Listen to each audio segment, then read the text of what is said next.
Yo, yo, yo, yo, yo, yo, yo, yo, yo, yo, yo, yo, yo, yo, yo, yo, yo, yo, yo.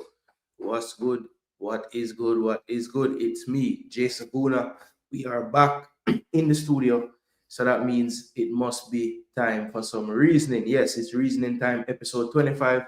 And this one is a pack show, people. We have the Reggae Boyz watch list, squad list, potential list. I don't know what you call it, but we're going to talk about it, people. We have the Reggae Girls World Cup qualifiers draw, which happened last week. We're just going to get you up to speed with how the groups look. We're going to start the show with that, actually, just show you guys how the draw went, how it turned out, what the thoughts are of the people early on in this. It's a W qualifier. We're going to explain all of that, how it works to get to the World Cup as well. And we're going to end off the show today after we talk about the watch list on Rudolph Speed and new advisor focused is the question. We want to know, like, how focused is Rudolph Speed on his new role as the technical advisor, or I don't even remember what the title is. But yeah, we're going to discuss that at the end of the show as well. All right, people, so big up yourself. As soon as you enter, you're going to see a scroll on the screen. Like, share, and subscribe. That's the best way you can support the channel, people. Other ways to support the channel, you don't know, you can put your comment in the form of a super chat to show your appreciation. That way, you can also join the channel, become a member of the channel. Yes, it is a monthly contribution to the channel, and definitely that just helps to keep the content going. You understand? Because everything costs money, people. You don't know. Turn up my volume. All right, let's see what my volume is talking about. Mic settings.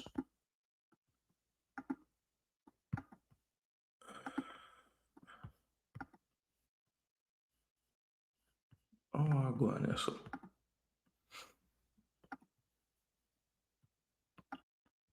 Yo, yo, yo, yo, yo, yo. Yo, yo, yo.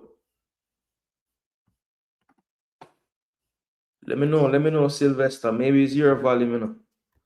Everything look like it's registering. Yeah. Yeah, so just turn up your device. All right, cool. Yeah, man, assistant coach. Well, that's not the title he got, you know. It was advisor. You understand? Stets, big up yourself, you know, in the building from earlier. And KJ Reed in the building. Big up, big up, big up, big up. Sylvester. Big up, my G. Big up, my G. Determined manners every time, my brother. Yeah, man, we deal with the volume. All right, everything good on the volume side. Cool. So, people, we're not itching, because a lot of information I want to get through in the show. This is going to be a full show, and probably going to try to run it right on the 2 hour mark. And yeah, just getting the pens and papers ready, because I don't know. We're going to go through the thing properly, so you guys will get all the information. All right. So, first thing, as I said, that I wanted to get for you guys is the W qualifiers, which are also the World Cup qualifiers. So we're going to talk about that really quickly, talk about the group real quick, and then we'll move right into some Reggae Boyz watch list convo, and then we're going to end the show, as I said, with some convo around Rudolph Speed. And if he's focused, is he too busy? Pardon the pun. Busy scored the other day, assistant coach. Big up Princeton in the building. Big up, big up, big up. MF in the building as well. Big up yourself. DNA Football. Big up yourself as well, people. Go and support DNA Football. Always I put in the work.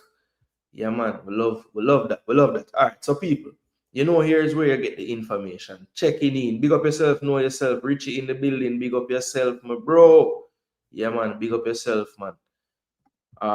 It's an information-based thing, and we analyze the thing. So I like how when we hear people talk about myself out there, them always say similar things. Them say, yo, I'm gonna break down the football, I'm gonna have him information together. You see me?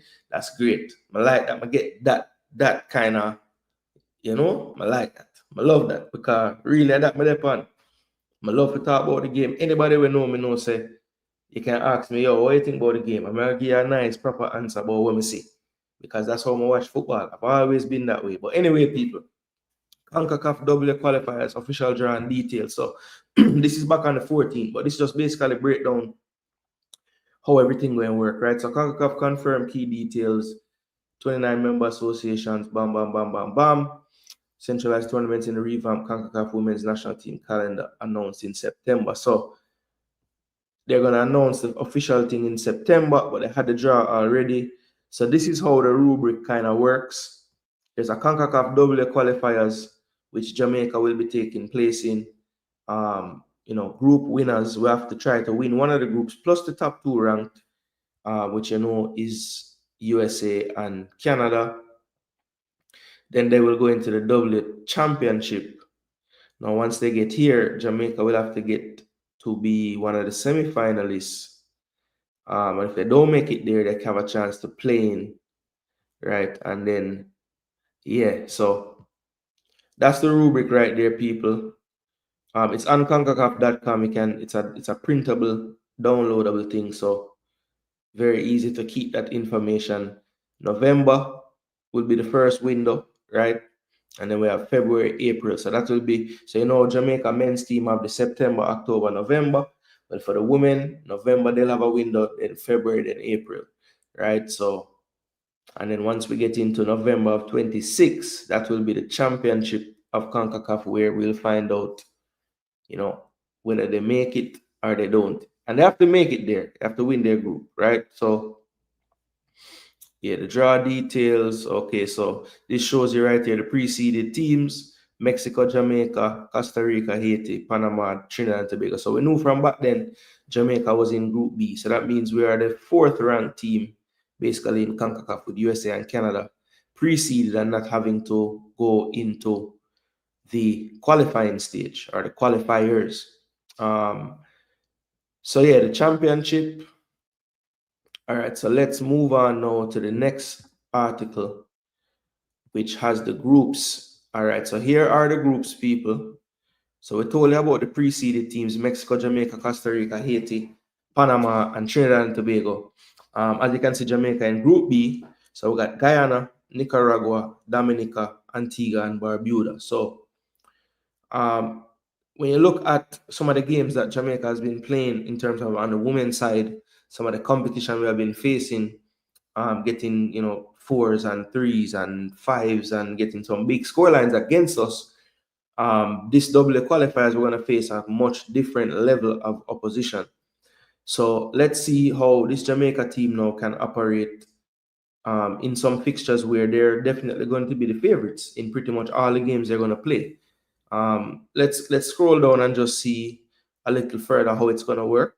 So CONCACAF conducted the official draw, preliminary stage of the 2026 CONCACAF W Championship. Next year's W Championship will serve as the Confederation's qualifier for both the FIFA Women's World Cup in Brazil and the 2028 LA Summer Olympics, and is the first of three major centralized tournaments in the Confederation's revamped women's national team calendar, right?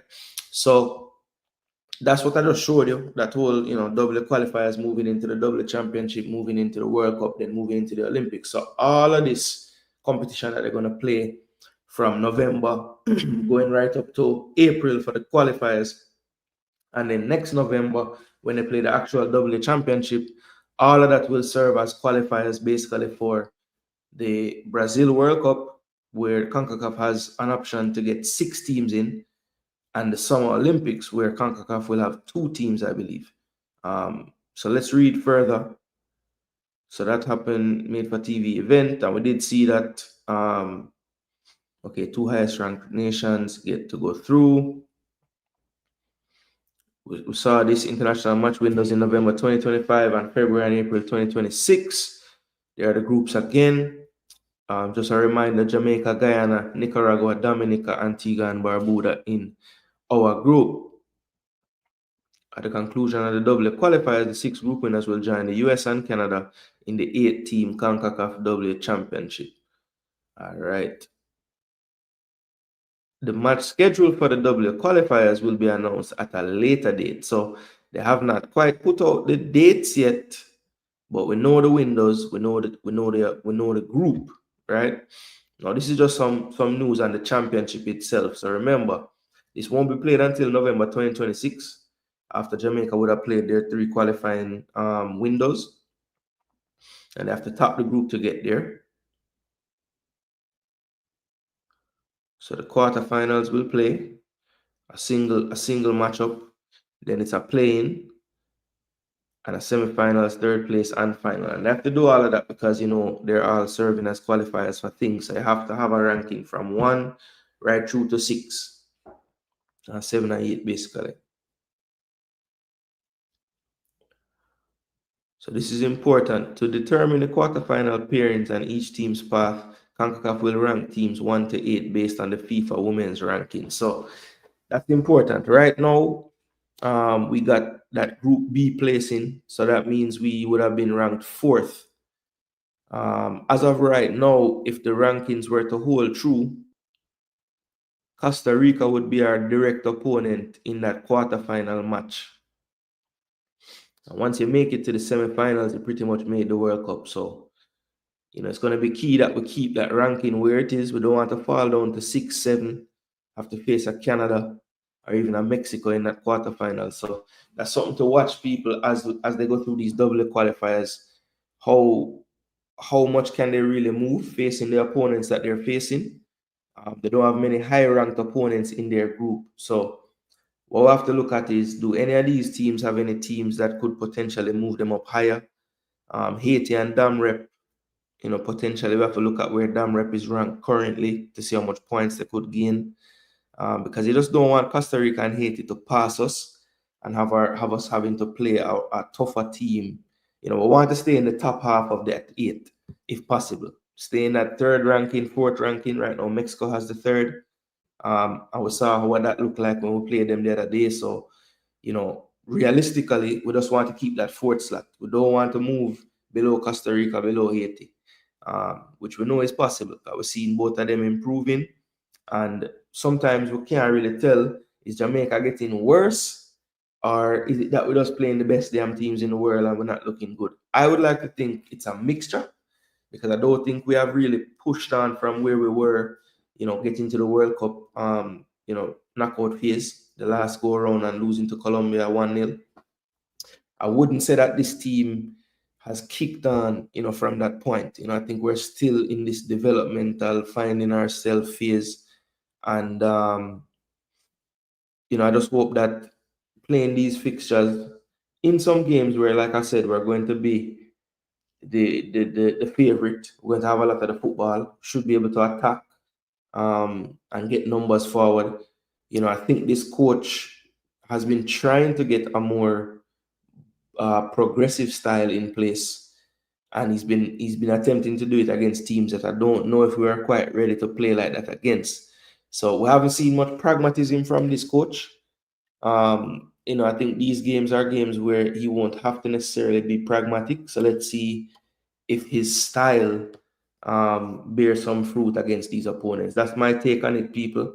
Like I said, this is the group again: Jamaica, Guyana, Nicaragua, Dominica, and Antigua and Barbuda. And to me, Jamaica should be able to handle most of those teams right there. Nicaragua is the one Central American team.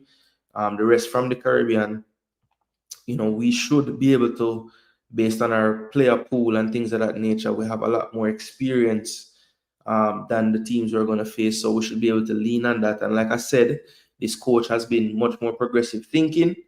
And sometimes against teams like that, you might need that a little bit more. Not be afraid to put the numbers in attack and, you know, really play an attractive style of football, an attacking style of football. So let's see if we can pull this one out. Like I said, we have some time. The schedule isn't actually set yet. We just know that November, February, April for the girls. So looking forward to seeing the actual fixtures come out, so we can really, you know, get into where the players will be in their seasons and things of that nature. All the things we like to check on. And definitely do some more research on the teams we're going to face and see how they have done recently, you know, because with the recent advent of the Nations League and things of that nature, you can look back and see how they've been playing against themselves and each other. You know, they've been playing these Caribbean teams will play each other in friendlies and in different competitions. Sometimes it's good to look back and see, what are the trends, which one of these teams is better than their ranking might suggest, because I think in all of these groups you're going to find a team that maybe where they currently are doesn't really match what their ranking is. We see it on the men's time all the time. We see it on the men's side, and I think on the women's side we're going to start seeing that as well. So big up to the Reggae Girls. So glad that they have their group now they can look forward to and start to prepare. I'm sure the coaching staff would be doing what I just talked about, looking at the Guyanas, the Nicaraguas, Dominicas, getting as much footage as they can. You want to make sure that you take care of that side of things. Sometimes you can have all the talent in the world. If you don't analyze your opponents enough, if you don't come up with a game plan, if you don't prepare the team enough to at least look out for things against your opponent, certain things that you might see in the game, I think you're doing them a disservice. So I would like to think that people are already on the ball doing that, and hopefully they are. And, we will here at Gooner TV to try to at least enlighten the people that watch the show of what to look out for. So big up, as I said, to the Reggae Girls. Good luck in this coming up. We have some time to really break it down. The women's season should be getting going pretty soon. I know that the Women's Champions League qualification had games yesterday, so I know the game should be right around the corner. So I know some players as well. I think I saw Adama Loken playing for her club over there in Scotland. So I know some leagues have started, some, last week of preseason, getting into the Europe qualification time, and then the season should be starting pretty soon, if not this week. So yeah, man, looking forward to that, and big up to the Reggae Girls on your journey. I'm sure it should work out in this first part, and hopefully we can use these games to really build something going into what will be a more difficult task in the W Championship in November next year. All right, people. So big up to each and every one of you in the building. Let me go through and just bless up some people who turn up. Duckland in the building. Big up yourself, Mr. Stennett. Hope all is well with you and the families. I know you have multiple of those. Big up, know yourself. Bigging up the chat. Float management in the building. Big up yourself. Markland, big up yourself, my bro. When I watch the draws for the girls, yeah, don't watch the draws. Are true. Jason, it's just saw some news that America has been stripped of the World Cup games. But Markland, that has been something in the news for a while, and I've never seen any kind of confirmation.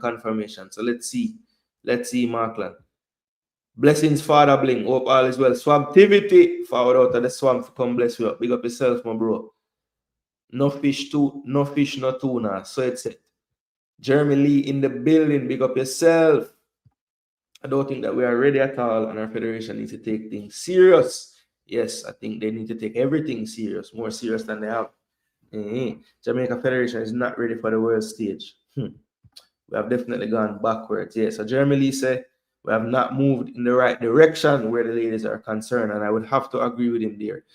Above Earth, best documentary in the building.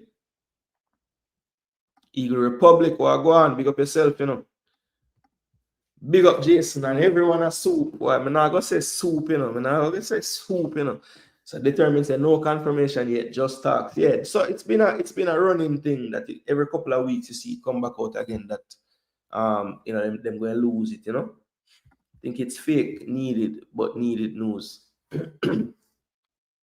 Yeah, I don't know. I'll wait on that one. One Donaldson, yeah. So the first time you never say one Barca first. One Donaldson, say Conrad. Yeah, that's a fact. Them say he committed career well. I shouldn't say career suicide. That man leave and get work right after. I should say him commit JFF suicide when him diss one of the board members. The man say he had the choice between him players and wait name. He had the choice between his players and the admin. And him said the admin can't go out there and kick a ball for him. So he stood with his players, and people them saying my idiot can't do that. So to each his own still. I think what he did was understandable. As him say, him going to war with these ladies. When the match a kick off and the game a play and him a tell them what to do and him a yell at them and tell them for watch them markers and tell them good job or whatever him a tell them. him not doing that to the board, him doing that to his players. So I don't know how people never understood how he took that stance in that moment. You know? But anyway. Miss News, no. You don't miss nothing. Conrad does a big up the man. Big up to my cousin Christy in the building. Yeah, man. Much love and respect to you and the family. You don't know. Not the easiest times right now, but still have to give thanks same way. Still have all the family, you know? And they're there to lean on, including myself, even if it's in spirit. You see it. Tycoon in the building, big up yourself, you know. Yeah, man. One boss I him say as well. Joseph Brown in the building. What go on, my brother? Yeah, man. Say Joseph, I set the example for the rest of you lads. Big supporter, member of the channel, you know? Yeah, man. Oh gosh. Already Duke with the first wife for the stream. Not even know what I do. Him say me lean, but me not lean. Never lean. Never shake. How I'm to Duke. How I'm to Duke. Canada Day with love. Bless up Tuffy Rudy. Hope all is well. Yeah, man. I hope all is well with you, Tuffy Rudy. All right. So, people, without any more itching, you know. So we saw a post on JFF's Instagram page, and I found it quite interesting. So people, I remember, like, share, and subscribe. Almost 50 of you here currently. Please make sure we get to the likes target of 100 before this video is over. If all of you do that when you enter the building, you just go ahead and hit that like button. I think we'll get there very, very fast. All right. So let's take a look at the actual post from the JFF football IG page. Yes, Christy, we know. I love your cause. I wish I could have been there in the flesh, you know, but sometimes life is going life, you know, as you know right now, as you're going through it. But yeah, maximum love and everything to all of you down there. And trust me, if I could, I would. All right, so this right here, people, let me make it a little larger. So we're not really focusing on the names. I just want to show you guys the post, because everybody, when it posts, run to the names and read the names and oh my gosh, look at the names, right? I wanted to see what they had to say to go along with the post, because I thought that was important as well. So basically, this is what the JFF football says with the post. Road to 2026 watch list. The Reggae Boyz journey continues. Statement from Coach Steve McLaren, in quotation now. These are the players we are following closely, with the third round of the Concacaf World Cup qualifiers set to kick off shortly. We are also monitoring and keeping track of other players, and I would like to stress that the door is not closed on anyone. We continue to watch all our players from across all continents of the globe. The final squad will be announced Friday. That's close quote. Now, this is the JFF. I don't know who writes this. I would assume Simon probably. But it says the final squad will be announced Friday, August 29, 2025. Who do you want to see make the cut, with a question mark and comment and a fire emoji? So first things first, we're just going to go to the quote part. So these are the players we are following closely with the third round. But the second sentence is what's important to me the most. We are also monitoring and keeping track of other players, and I would like to stress that the door is not closed on anyone. So I think that right there is there because I think the coach knows there's a name that's not on this list that everybody would be wanting to see on the list, based on what we've heard from numerous members of the JFF hierarchy, from the president to Mr. Speed, even though when he brought it up, he was a bit more cautious in his assessment of if Mason would be there or not. And when, of course, you know what I'm talking about, MG, not military, of course, but Mason. Yeah, talking about him not being there, I think that's what that line there, and perhaps the one that he put in the squad the last time that wasn't there before, Ravel Morrison, maybe that's another one and another name that's not there that he knows people might be asking about right away. So he wanted to put that line in there that they're still tracking other players not in the list. So, when they were asking who you want to see make the cut, who you want to see make the cut, even myself was asked a few times what would be my 23. And when I give my 23 and I name people not in this list, they're saying, no, you have to work with the watch list. And I said, well, do I have to work with the watch list? It says right there, people. Right there, so. We are also monitoring and keeping track of other players. I would like to stress that the door is not closed on anyone. So that means they're just not the ones that they're watching closely. Maybe they don't think they have to watch certain ones so closely. That could mean anything. So I think he left that out right there. Now, do I think the majority of the squad will come from what we saw already? Yes. But if there are 1, 2, 3 names that aren't in this watch list on the squad, I wouldn't be super surprised either. So that's the first thing I want to put out there. I don't think that this watch list, the 23, has to come from it, basically because of what this quote says right here. Do I think the bulk of it will come from it? Probably. But I don't feel like people should think if you don't see somebody name here, it's a definite you won't see them on the main squad, right? Let's take a look at some comments now, people, because say. So wait, there are no comments, or they disable the comments? How I go on? How I really are going, people?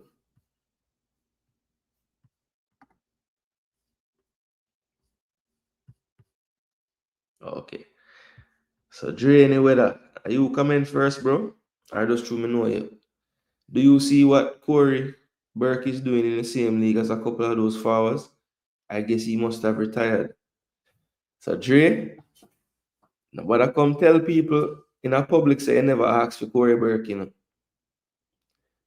They go agree with you though. Him say Antonio over Corey is injustice. Ramek say, yo, we need better play. I want to Dre. Go ahead. Man, I knew the own goal was coming up soon. But Dre asked me a question, man. Man said after the president came out and said Greenwood as his passport, I'm very surprised to not see him on even your watch list. Dragba Fab said, no, Ravel, jeez. So see, the two name them, when we just bring up, I never bring up Corey Burke, I never know nobody that want to put Corey Burke back in the side. 20,000 forward and just 10 midfielder. It's even 10 though. 1, 2, 3, 4, 5, 6, 7, 8, 9, it's 10. Barely. Mason, Rico Henry, Mason, where Greenwood? Where is Ravel? How is Steve watching Antonio when he's not playing for any club? So yeah, I mean, look, when the squad is released, whatever the 23 ends up being, right? Whenever the actual 23 is released, the people are already gonna say, why this person not there? Why this person not there? Why this person not there? So putting out 44 and still having people say, why this person not there? Why this person not there? It's like it just wanted it to happen twice in 1 week or something. Like, me don't know. So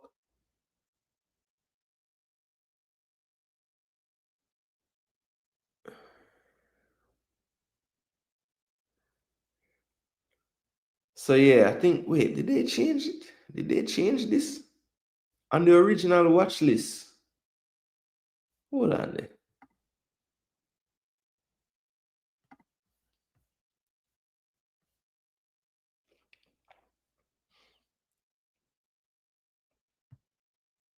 Yeah, man, watch list. A joke thing, man. Couldn't they post a prelim roster like every other FA does? Yeah, so I guess but Africans, if they just name this, right? The preliminary roster, would anybody be beating them? Like why is it that they're getting so much beating for this watch listing? They might chop the line. Why would you drop a watch list including injured players who have bad injuries and are out? Yeah, that's the main thing. So that's another talking point when I saw the list. And his name is Jayden Hibbert. Yo, Africans, yo, today is not the day, Africans. It's too soon. It's too soon to Jayden Hibbert going to Canada to even make a joke about it, bro. Come on, man. Bless up, Chile. Hope all is well, bro. City don't have to play Spurs this week, so it's better. Big up, Conrad. I did with laugh again. One Ravel. Dre want a beaten. Yo, Dre, first question about Corey Birkin. Yeah, me know say you float. Me know say you a drag buff up. How can we have a watch list when most our players are not playing week in, week out? Who they watching? Boy, I don't know. Tuffy Rudy say, I'm still puzzled. Why is everyone calling for Ravel? Do we ever ask the question, is he not there in there for the same reason?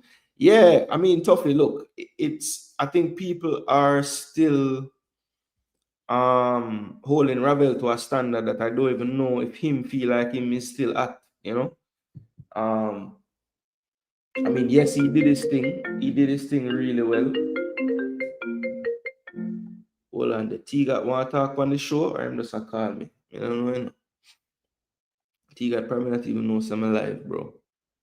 T-Got, you watch the show? Put a comment in the comment section if you watch the show. Why is everyone calling for Ravel? Do we ever ask the question? Yeah, so, yeah, I don't know. Tuffy Rudy, I don't know.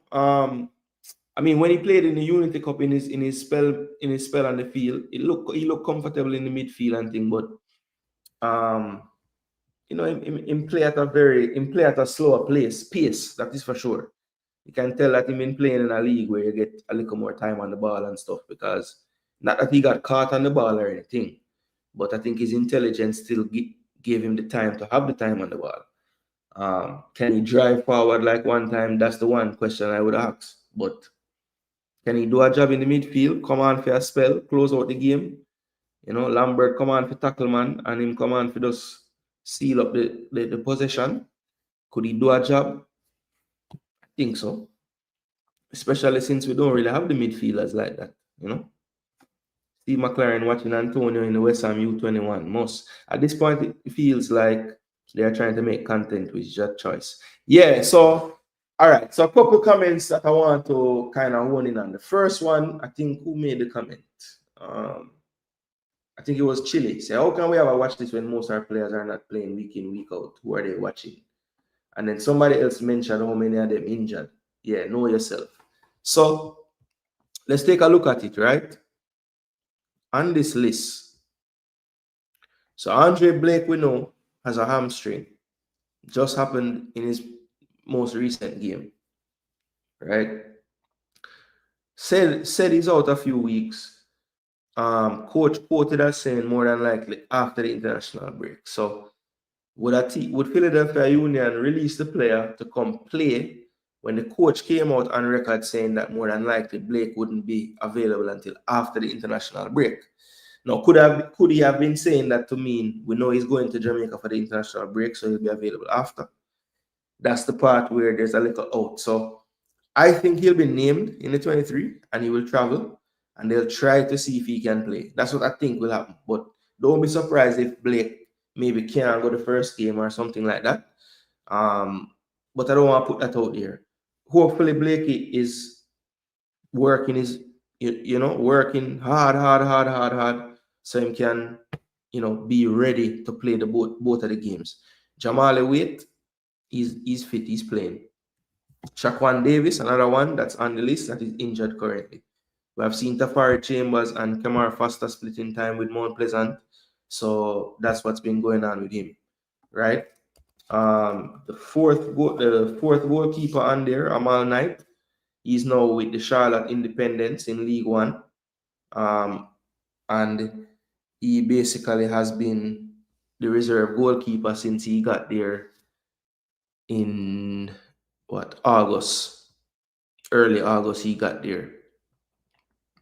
He was at Lexington, had some time overseas at Chitwan. I think that's Vietnam. And then he's back now. Transferred over to Charlotte Independence on the 7th of August. Currently is the backup goalkeeper. Has been 2 matches there and has spent both games on the bench. So really and truly, one starting goalkeeper. The other starting goalkeeper is Tafari Chambers. And I'm saying, when I say starting, I mean fit. Because Jamali Wade is starting at El Paso still. And to be fair to Jamali, he's having a much better season than his last season. He kind of struggled last year, shipping goals. The locomotive team is doing a little better this season, and his performances have been better as well. Especially this month has really seen much more consistency in his play. And yeah, Jamali Wade is at least getting the reps in the USL Championship currently. So that's a good thing. But to be honest, two of these goalkeepers injured, when this watch list was put out. Then we move into the defenders, and people, I'm just going to focus on injuries first. I'm not going to say about, who is not playing for what club and blah, blah, blah. It's just injuries right now. So Joel Latibody, we know, has an injury. It's another one where the coach said it's looking likely like after international break until they see Joel again, right? So, two coaches on record saying after the break, so we have to see how that goes. I think Damian Lowe is back fit. I know he had an injury at the Gold Cup that he was dealing with, but I think he's fit. Only issue with Damian is he hasn't played any football, but we're not going to say that. He's fit, so we're not going to count him. Ethan Pinnock was injured for a while, wasn't even making the bench. But we did see him start in an EFL Cup match on Tuesday and play 60 minutes, so that was a good sign. So he's an injured one that when I saw the list, I'm thinking he's injured, but we see him play, so that's wonderful. Deshaun Bernard, for sure, one of the injured ones. Only been spotted in a, he went to the cup match and had his kit on and everything, but had sneakers on, but he was at the match, so people were thinking maybe he's kind of close. He said he really was just there to give support to the young CBs playing, so just showing some leadership there. So we kind of got tricked. Still injured, still looking like, down the road. If we get him by November, that would be a plus, but I think it's going to be a little bit more time for Bernard to fully heal from his knee. Then we're going to the midfield. The injured players here, at the time of it being released, the only one that I see here would be Bobby Reed, still dealing with some injury. I thought that Ian Frey might have been dealing with something, but then I saw him playing again. I don't think did he play in the game against Orlando last night? Yeah, I think he came on. Okay, so he started at right back and played that game. All right, so yeah, so he started last night and played the full 90. Had a yellow card, didn't have the best rating. Didn't watch this match last night, people, going to be honest with you. I was watching the Mount Pleasant game, and then by the time that was done, what was I doing after that? I don't remember. I think I was watching highlights from EFL Cup and stuff. Yeah. So I didn't watch this Inter Miami Orlando game last night. Is it one leg?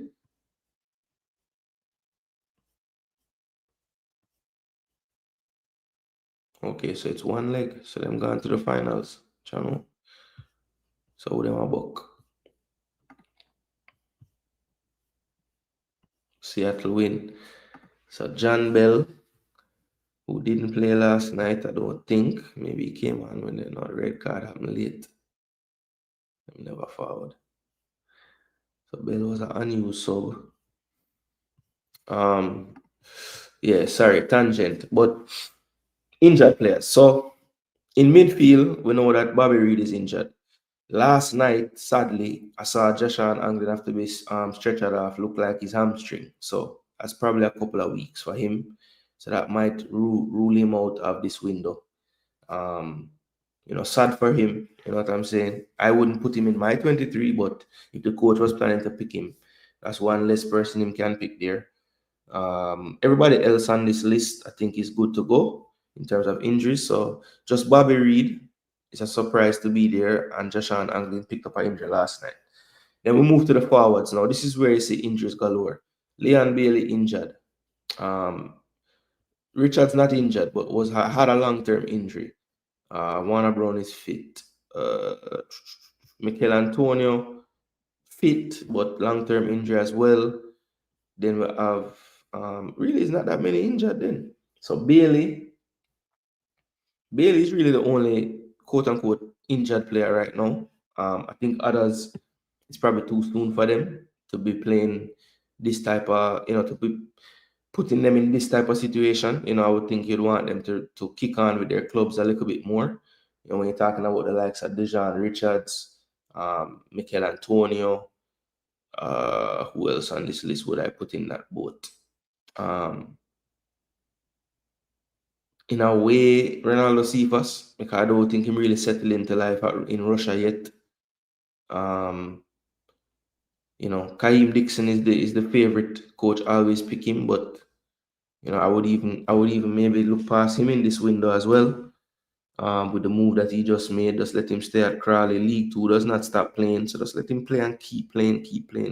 Let him stay and play. So yeah, that's what I would be thinking about. But the injured players, like I said, we have one in the forwards, that's Leon, 2 Bobby Reed, Bernard 3, Latibodier 4. Pinnock would have been a 5th, but he's back, so I'm going to take him off. So 4, and then we have Blake 5, Shaquan Davis 6. So 6 players in this 44 man that could be counting by their clubs right now as injured. And then when you get into the form and all the other things, then it's a whole different conversation. Let me check in with the chat and see what I go on.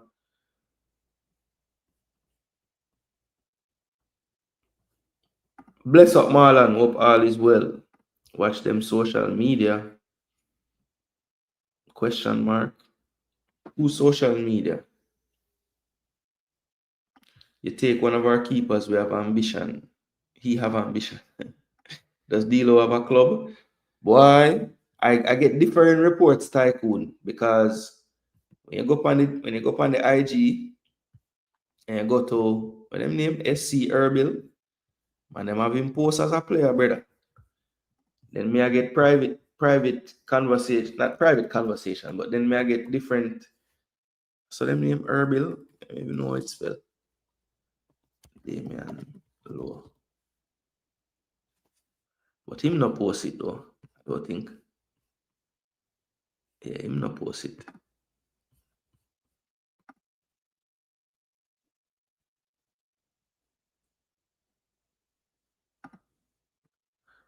Happy birthday to Maggie yesterday, I think. Alright, so this is nothing to do with that. What is side name, people? Not Erbil them name. ER, something like that. ERB. Yeah, see there. So the man them have this up. Right there, so. Translation kind of mad still, but yeah, club signed a contract with the professional player of Jamaica defense line, Damian Lowe. The player of Jamaica played in the heart of defense and the last stage of playing before the Emperor in Saudi League. So, like by Tanya T. Lee, me never like it. Seriously, me like it. But this was August 20th, it's now the 28th, and some people that said they spoke to people close to the player said that is nothing to go so.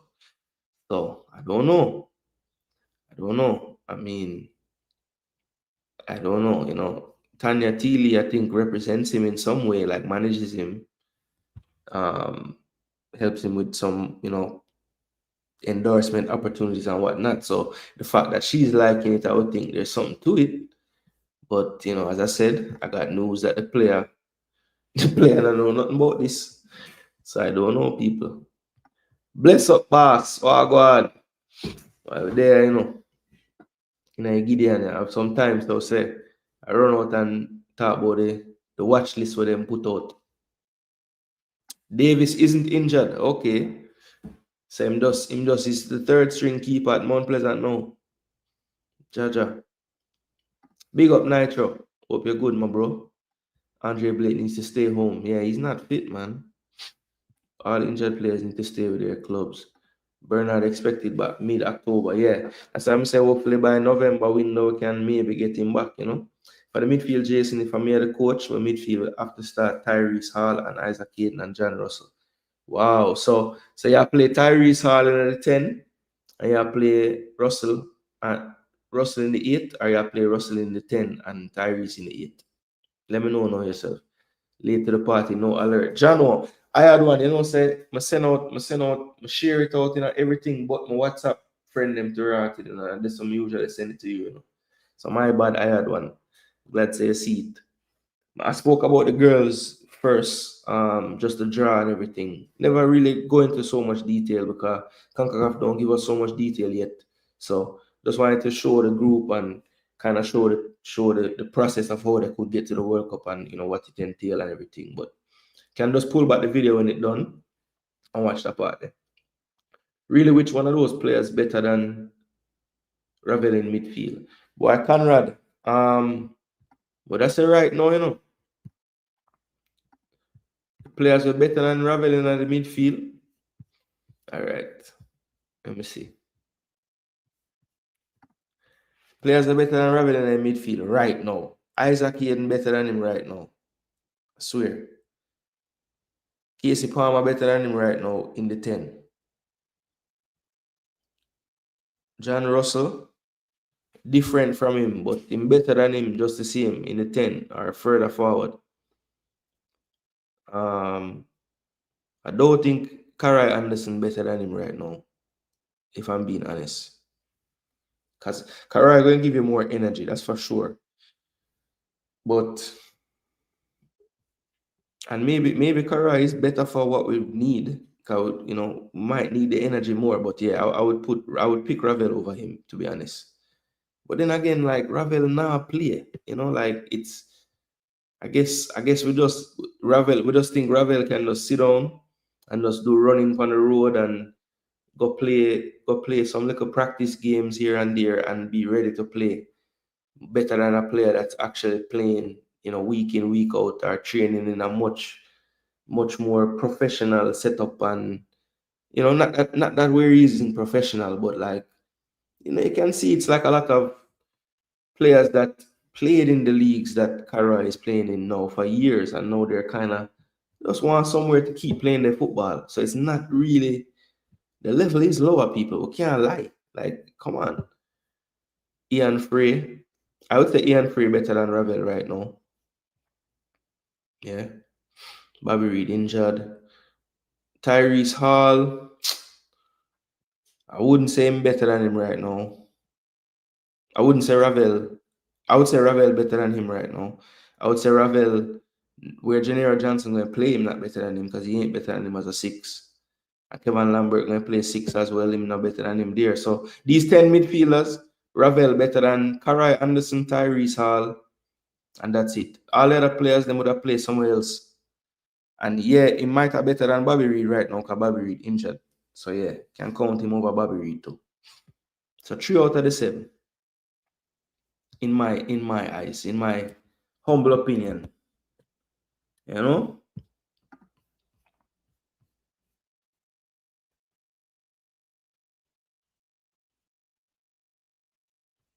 Jamrock said Casey Palmer should not play for Jamaica again. Yo, people hate Casey Palmer from where they, Ever since the man lose the ball against Panama, they finally have like a highlight now to say, yo, I hate that player.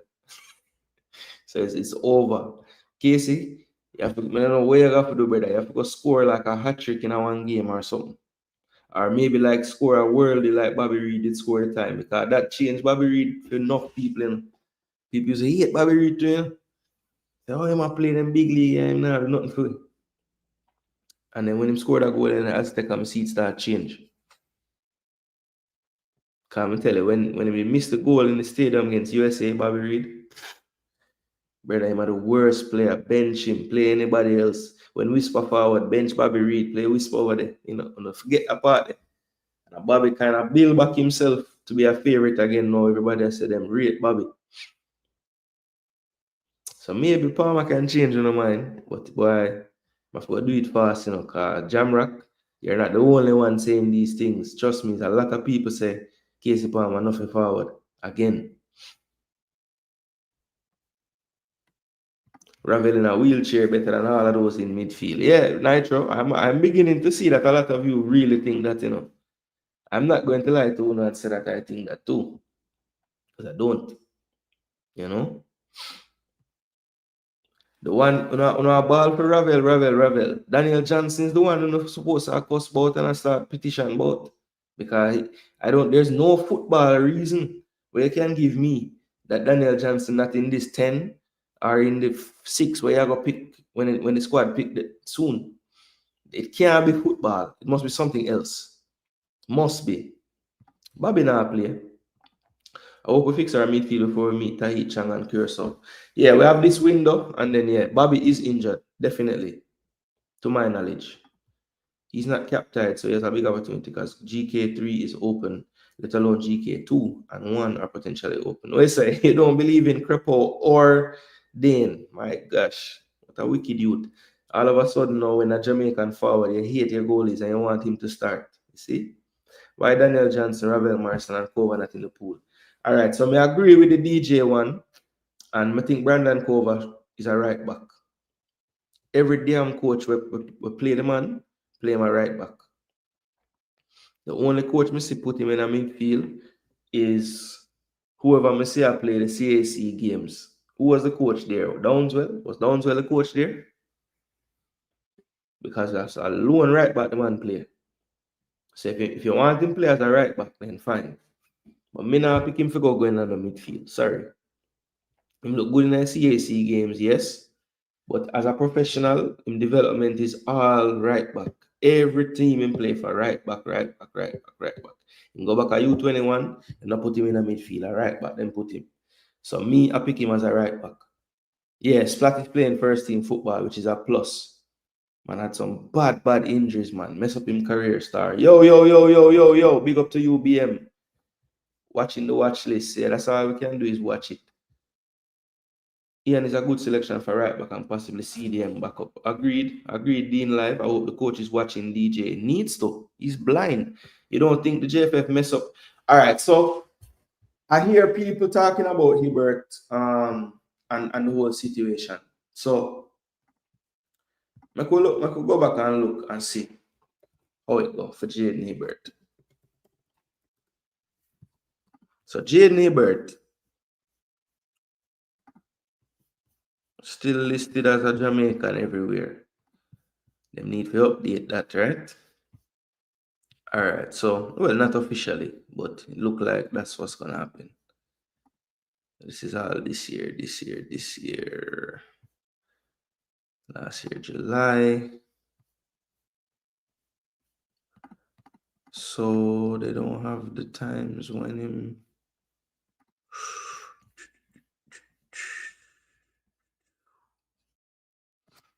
Star up in Leagues Cup game.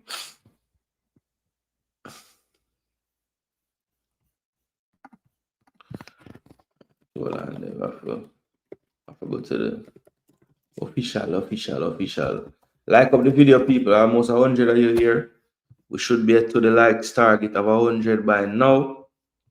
Somebody let me know in the comment section where we reach Jayden Hibbert. So let's see. So they don't have it listed as an official. Okay, so they do. Alright, so Canada. Why Canada list so much time, man? So change and transfer market now. So nil all against Trinidad. This was March of 24. So from March of 24, people.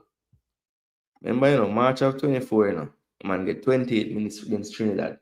And if I'm not mistaken, that window was if it was Trinidad, that window was definitely a wait name there.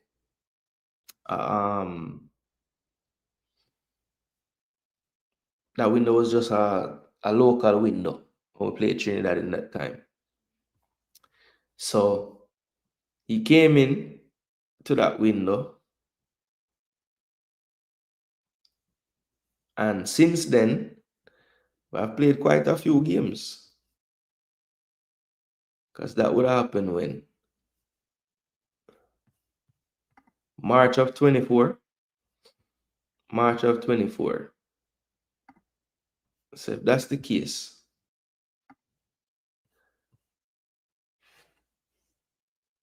So I gone to 2023. How about this? All right, March of 24, right?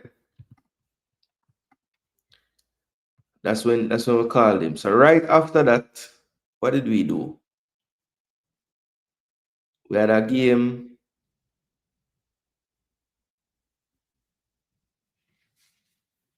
We had the Copa America in June, right?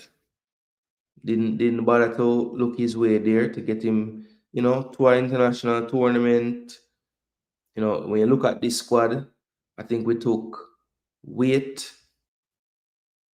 Who was there? Kanaya Boyce Clark, Wait, and Shaquan Davis. Those were the three goalkeepers because remember, Andre Blake was out, sensing a theme here. Then we had the Nations League in September. He didn't want to take him to the Copa America. Okay.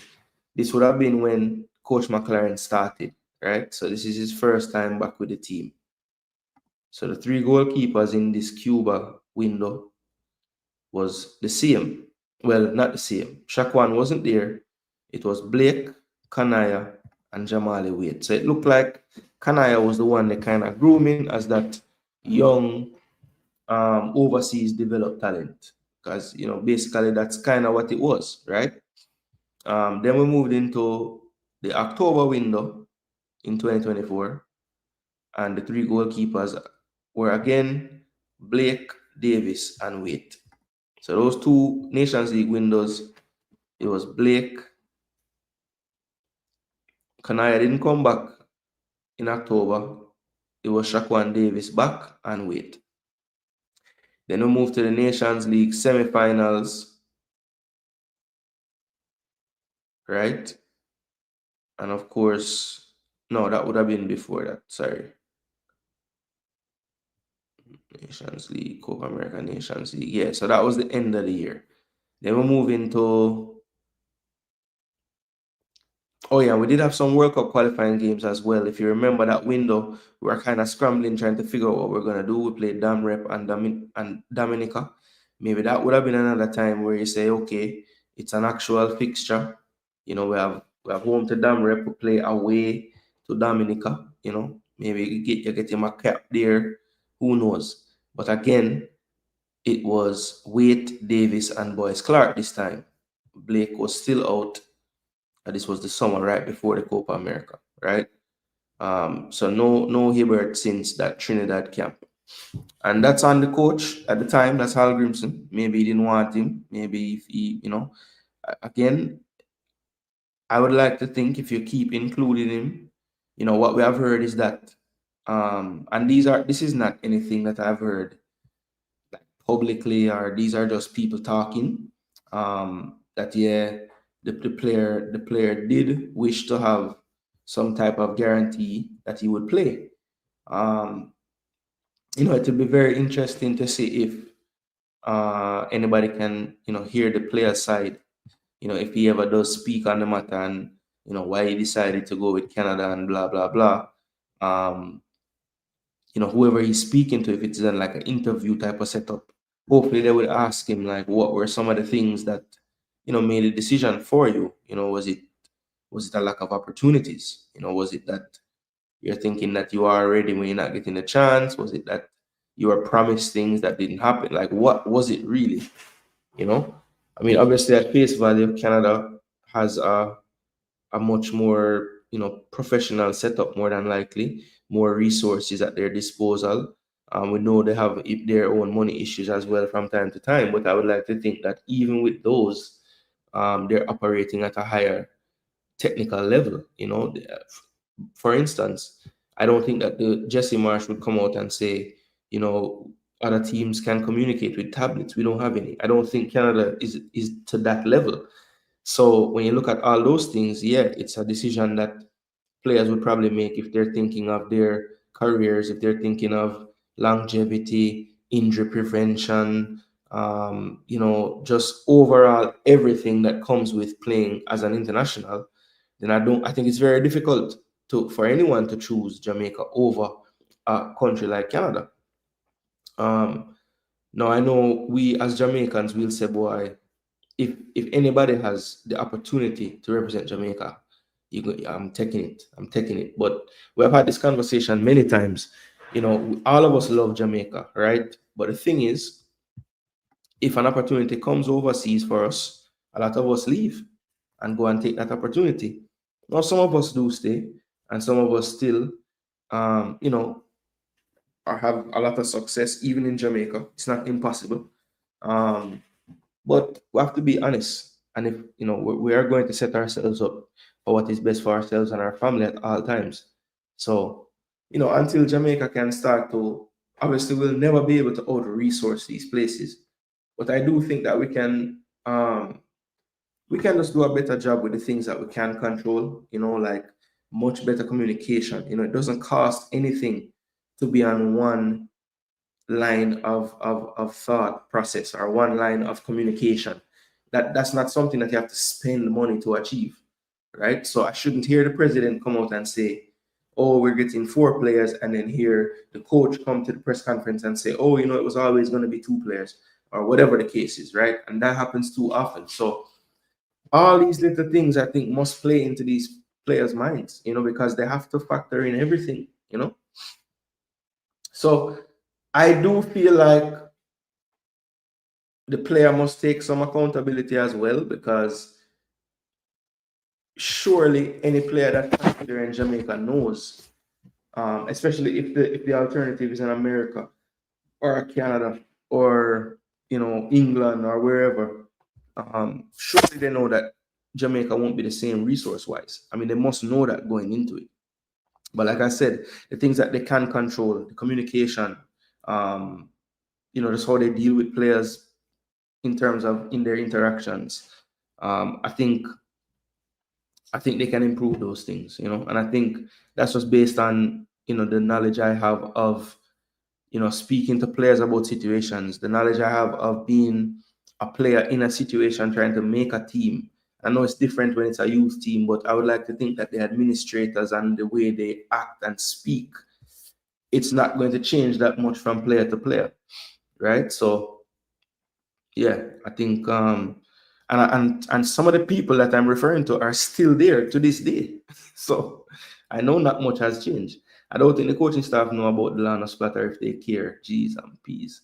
Hall and John can rotate. All right, cool. Not playing first team football. So Mr. Dre, I guess that's true because he's playing PL2. No, but isn't he playing I thought he was playing like League 2 or something. Yeah, AFC Wimbledon, bro. What you talk about?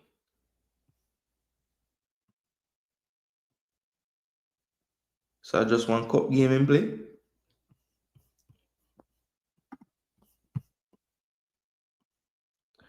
All right, so he's made a cup appearance on the 12th, but he got injured in the game, I think. Yeah. So him not play since then. But that's first team football, EFL Cup and Wimbledon. Wimbledon in our League One.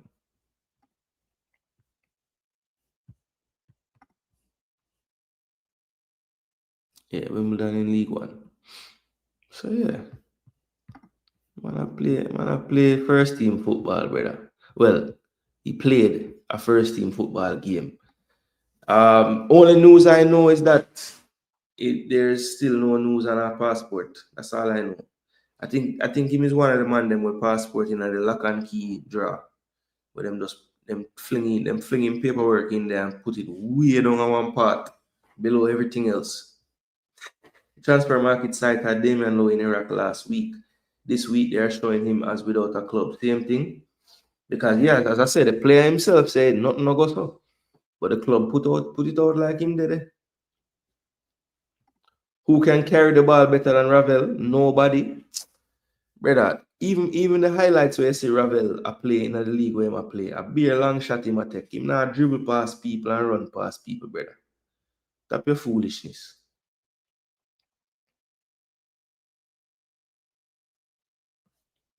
Yeah, man, tell him to do some homework, yes, Jamrock, because Mr. Dre rang this up. Versus Bermuda Hayden, Russell and Hall, versus TNT Hayden, Russell Lambert. All right, so Nitro have him 2 different setup for the 2 team them. All right.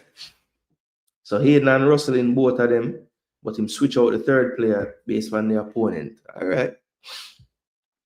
Madly Footer. Me not fight you, brother.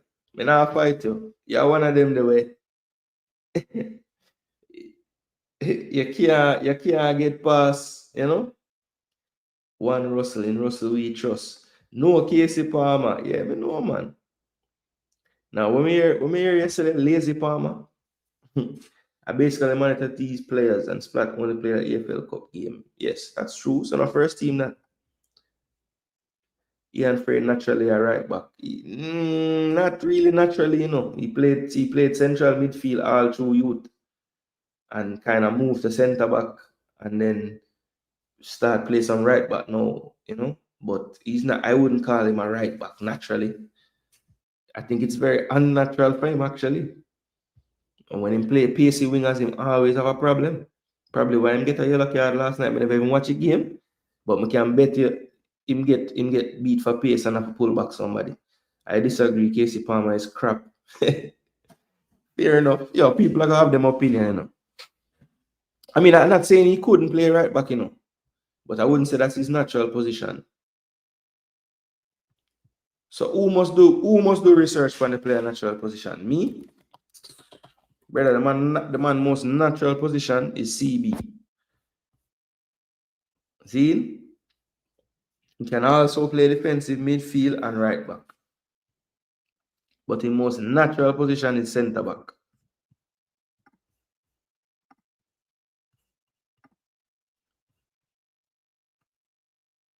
The team need Ravel, bro, because all of who you say better than the man, I lie that. So that is not first team, it is. But it's a Palmer can't change your mind. No overstand still. Bless up Cranky.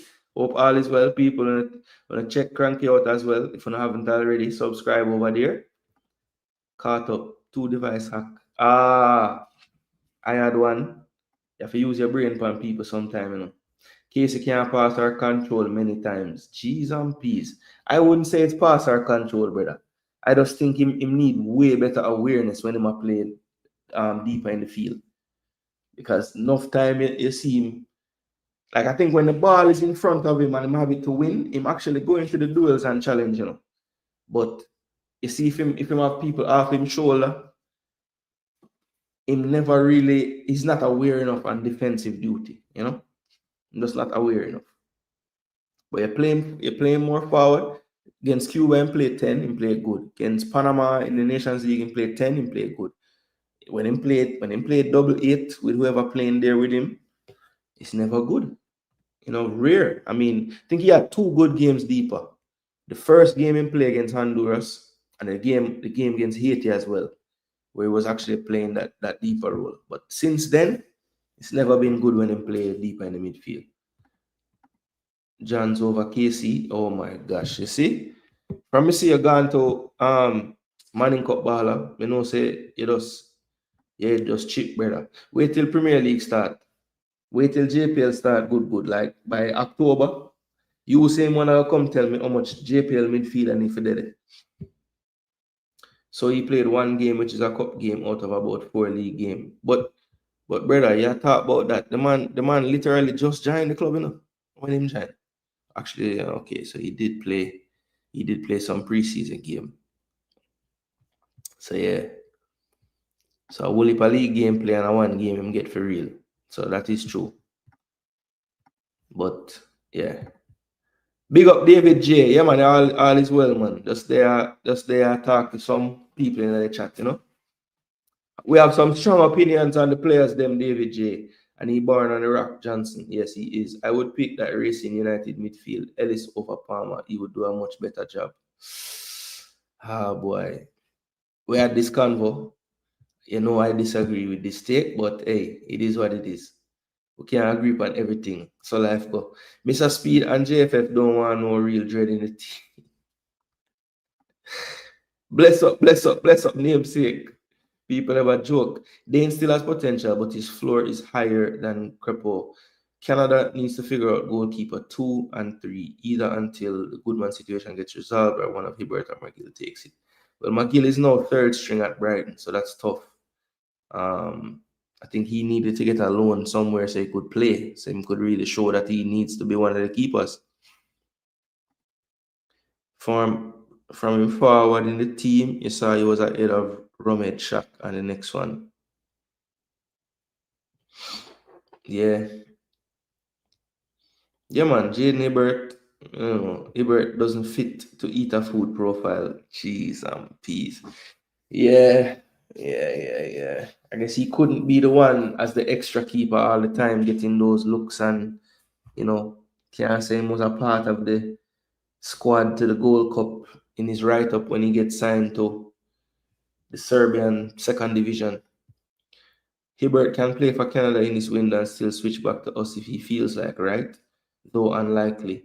We should be selling him rotation behind Blake versus third string at best for Canada. Yeah, look, but the thing is, I had one. I think Africans makes a good point. I don't think that Crepo or St. Clair are like, so good to the point where, I don't, one of them Mike could drop the third string and he could get the second. But realistically, I think if he goes to Canada, he's fighting for the third string spot at the World Cup. Because I think Crepo and St. Clair have done enough over the past few years. They start regularly for their clubs in MLS. I think they're going to be the 1 and 2 more than likely. I mean, a lot can change until next year still, but that's what I would think right now. He should realistically in his brain be saying, I can get that third spot. But like he said, there's good man out there that they're not sure about, and there's McGill, who is in the Premier League at a club, not playing at all, but he's there. So it just depends on how they value that. Okay, since you like to talk, the national team has players playing in PL2 last year and made a national team, right? Yeah, I think that's for Mr. Dre, which is true, they did. Even lower than PL2. I had one, no, because he's 21, so he plays 1 minute, he's gone. If he was 20, he would need the caps. Oh, okay, cool. Can we all agree that Antonio needs to be out the team fully? Yeah, I think this window don't make sense for Antonio, to be honest. Jason, don't you think that the injuries and poor form of some of our more established players is a blessing in disguise? It could be potentially. I think in the areas where we have cover, yes, or in the areas where we might not have been picking the right players anyway, yes. But I feel like the midfield is the one place where if we have injuries, it's going to be a problem because I don't see such a deep pool in that area, And even the defensive pool, when you see some of the injuries now, is not as deep as we once thought. So why a player that is breaking into the first team for his club can't get a call up? Not sure who that is about.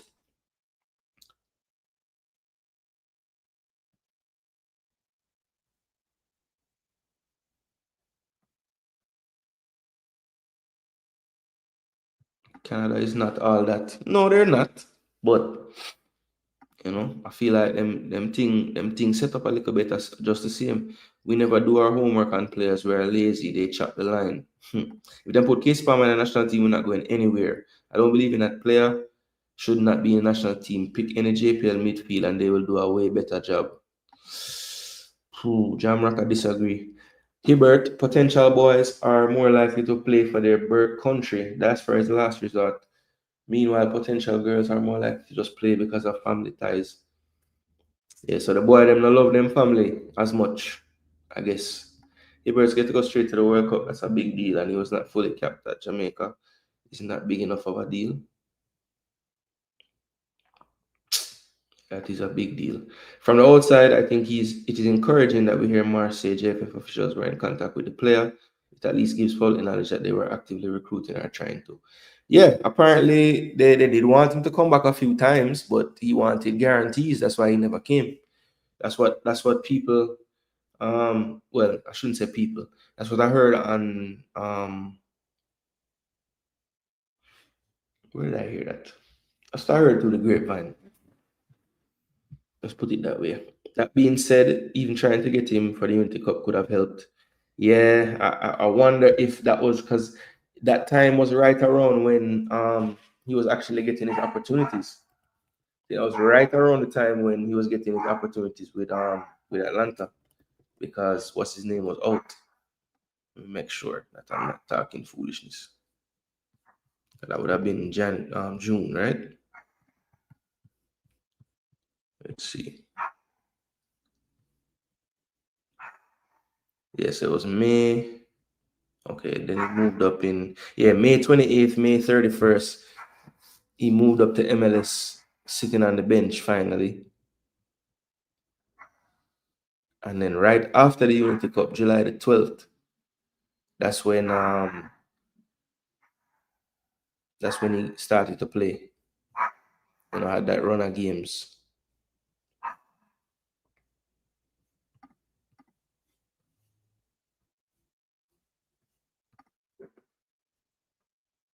He didn't really have that many still,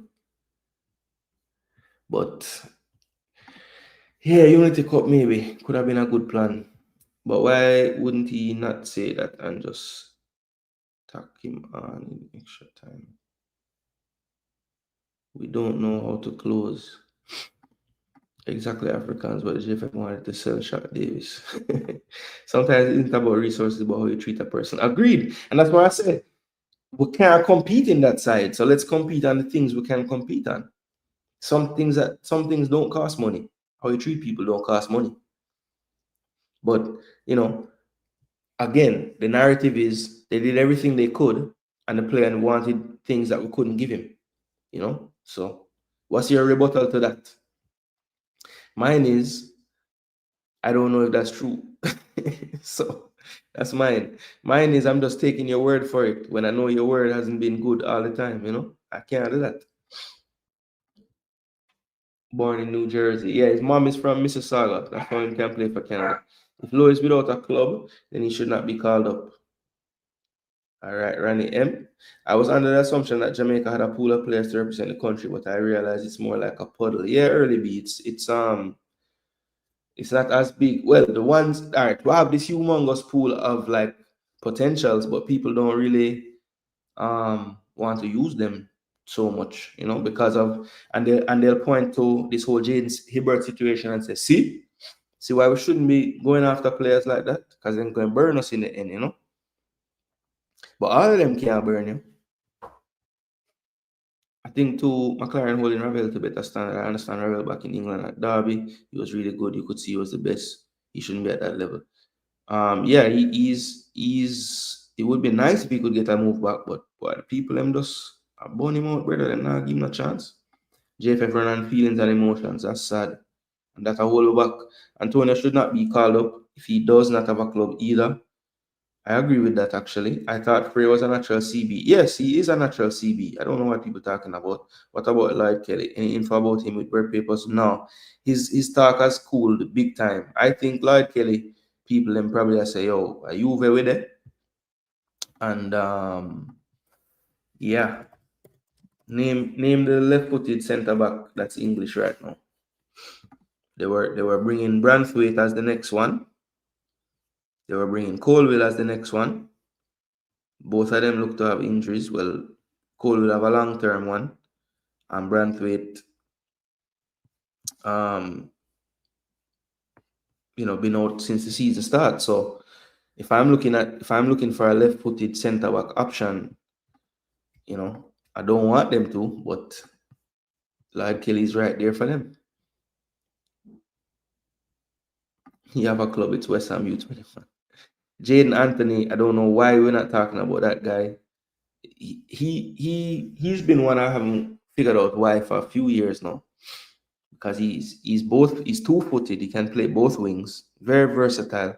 Could even play through the middle if we wanted him to. And he has Premier League quality. Saw him score a good goal last week. He was in the league a couple of seasons ago, got relegated, but now he's back. So yeah, I would say Jayden Anthony is a great shout if he's looking about his paperwork and stuff. Potential boys are more likely to play for their country of birth. Hibbert was born in New Jersey. Yes. That is true. Case and Island time, he takes beach breaks mid-match. Midfield, mojito, my time, maestro. Jayden Anthony of Burnley would walk into this team. Fox. Ravel Marston has played in 21 games for Jamaica and scored 2 goals. Russell has played in 11 and scored 4. That's a nice stat. What happened to Korea Die? Paperwork madness, Danica, from what I know. Paperwork madness. Yeah. Hibbert and his people think he better. I think so too. No injured player in the team, please. That's a goal. Jason, we need to admit to ourselves, I know everybody like we. Man gone to Canada, you're not one of us no more. Well, some real baller, that's a stance you take. Some other people, whereas Jamaica fans, them take the stance say, until the baller fully kept for your next country, we can still get him. So, anywhere you fall on the spectrum, that's your decision. But me personally, me not go say none. Because next thing, him go Canada and the coach tell him, say, yeah man, you're going to play the second game against Wales. And then them lose the first game and the coach get booming now and say, yo, we're not starting, Jayden. And the game not going so well, we're not going to bring you on, Jayden. And the man go to the camp and don't get a game. And them say, yo, want to do the same thing with Jamaica, do me? So what's the difference? You never know, baller. You never know. You never know. Me might link the man cousin. And me might find out now, say, I'm a cousin, brother. I'm going to link him and convince the man. And the man say, oh, man, tell Canada for go. So you're going to say, baller, you're not going to accept him again? You don't know. Gooner, do you expect any surprise in the announcement tomorrow? Absolutely. It's Jamaica Football Federation Reggae Boyz team. You should expect surprises every time. Every time. Canada coach utterance basically said third spot or future. So if we couldn't pull him with taking over from Noodle Knees Blake, then we deserve to lose Hibbert. That's the thing, brother. I think Hibbert see the squads picking and saying, yo, when Blake done enough, Shaquan Davis them gonna let keep. Or Jamali wait. And that's okay. But at least have me in the pool in training so I can show and say, yo, actually I am better than all of them. But we never really did that. And them can say whatever they want about we tried to call him and him never come because he wanted guarantees. That sounds nice, but where's the proof? Give me a damn call log. Show me a proof, brother. I want to see proof. Sorry. You can't just tell me something and I just say, yeah, man, that's how it go, man. The man did well want to start and him tell me if him not start, him not come. You just telling me that is not enough for me. I'm sorry. And I suggest you guys, when I hear me talk on here, don't take my word as gospel either. If I don't give them a source, I'm going to find a source and just know say, you can believe me or not. But, if I'm saying it on here, there's a big chance unless I say, hey, I'm just guessing that I have a decent knowledge of what I'm saying and why I'm saying it. And that's why I'm saying it. Low is without a club and Bernard and Latibo there are injured. There's a player Ellis in the JPL. I'm sure he'll do better in the midfield and Casey Palmer. Palmer not good. So that's two now in the chat today. I think Jamrock said it. BM said it. I think our next one said Footy. What's his name? Mother Travels. Footy Mother Travel. He said it as well. So Nikhil Ellis is the player. I think they call him Bashi from Racing. Better than Casey Palmer. Leave the youth alone. He made a good decision because JFF cannot be trusted. We all know how they operate. So and that's the spectrum right there, Jeremy Lee. So Bala left on one end. Bala say, yo, enough of the player talking about him because I'm gone. And you say, yo, leave Jayden alone because JFF, we know JFF just do foolishness all the while. Jason, I told you Greenwood was playing games with Jamaica. He doesn't really want to play.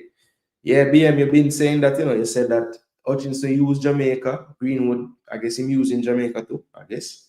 Don't know to do what, but yeah. But I don't know, man. Again, I think it's deeper than that. I think it's deeper than that. So surface level reasoning, honestly. One day the tell-all book will be written, Dexter is playing in PL2, so I feel like Tavon Gray could have been there. Yeah, Tavon is another one that the fans just don't like. So I feel like sometimes his exclusion is more about, how they put out the watch list and they put who would you want to see, because nobody ever say his name, and if they do say his name, they're probably saying him no good. Them just say, oh, you know what, we can just don't pick him and people won't care, so let's just not pick him. Where did Hibbert play youth footy? In the United States, I believe he was in the United States. Let me see. Let's see where he played. He was selected 19th overall in the MLS Super Draft. I'm pretty sure he went to UConn. Like, and it's just crazy. Like, he had all those connections. The UConn connection with Waite and Blake, you know, and we have all these things that could have make sense for him just there, and we didn't make any of it work for us. Yeah, so Cedar Stars. Yeah, he played all his youth football in the States, and he was born in New Jersey, a place where I lived before. So yeah, he got all his development in the US. Jason, please let the coaching staff know that we are playing too slow. We need to play a more quicker passing game. We need to speed our game tempo. All right, Jamrock, when we go up on the conference call tomorrow, me tell them. I don't know what me telling them I got to do. Hopefully them watch these shows, which I think they do, or somebody from the camp will watch the shows. So maybe them pick out the comments and, I don't know. Because they seem to be very inclusive right now. Them want our approval, Well, if we keep on treating the kids them bad, then what do you expect? Good question. We are too predictable when I watch national team. That I agree with Jamrock. Hibbert went to UConn and then was drafted to the MLS similar to Blake. Yep, same thing. We need to start being unpredictable, especially in the final third of the pitch. Jamaica is a joke team. We're starting our best midfielder, Ravel Morrison. We can't resolve the DJ issue. Can we not get mediation? Yeah, DJ not being in there. Because that's the thing, all these people are ball for Ravel, a DJ no fair ball for. Because the man actually play ball better than at a higher level than before. And it was always good for me. I don't know why people don't like DJ, brother. It don't make sense. That Canada game where everybody talk about a DJ, a three man in a midfield change the game, and just Damian Lowe alone, DJ, Bobby, and Damian Lowe change the game. But a Damian Lowe get all the plaudits feet. Watch the game back, people. Waiting on Champions League draw today and watching the watch list. Yeah. Same. Champions League draw what time? About noon? I know there was a next reason why I did start this time, Let me see. UCL draw. I know people are them watch along and them thing there.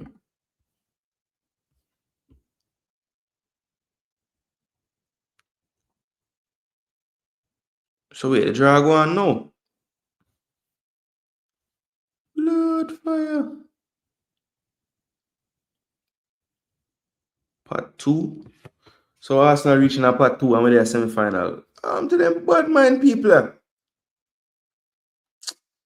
Oh man, how we reach a part 2, brother?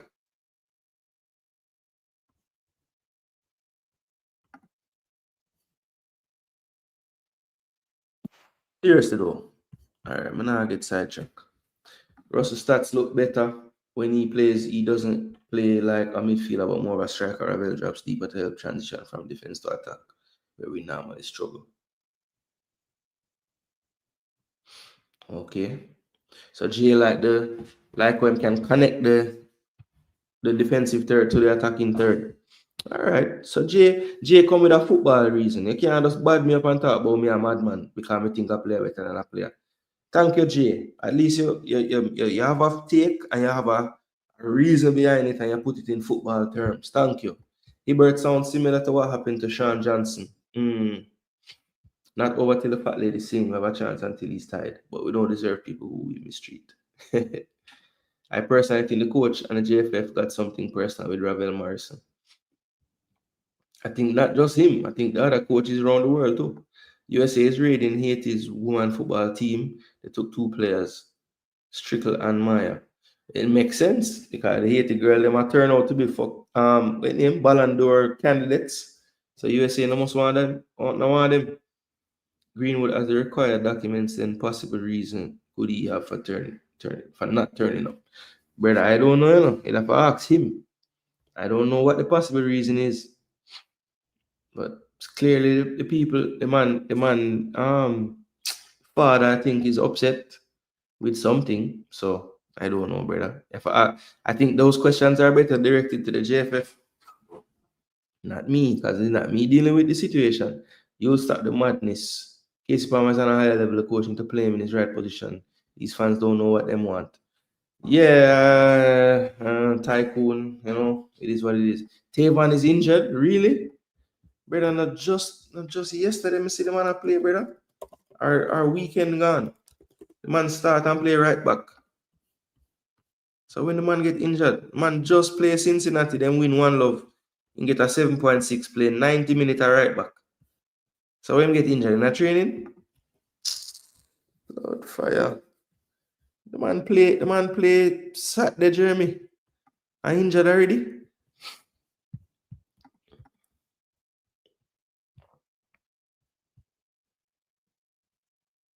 You remember when Brown at right back scored the one goal from that Jamaica start dropping? It's the same thing them have with Gray. But Gray not even scoring on one goal. That's the thing. Or did he? Did I miss a one goal? I think the USA game he was poor. The thing there. But when you really watch back the game, bro, the man just exposed because Bailey so lazy. Jason Greenwood has the required documents.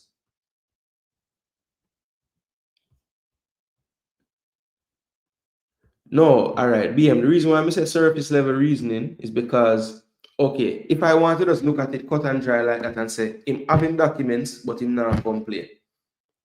Him not want to play food. Him a use way, him a treat you like idiot.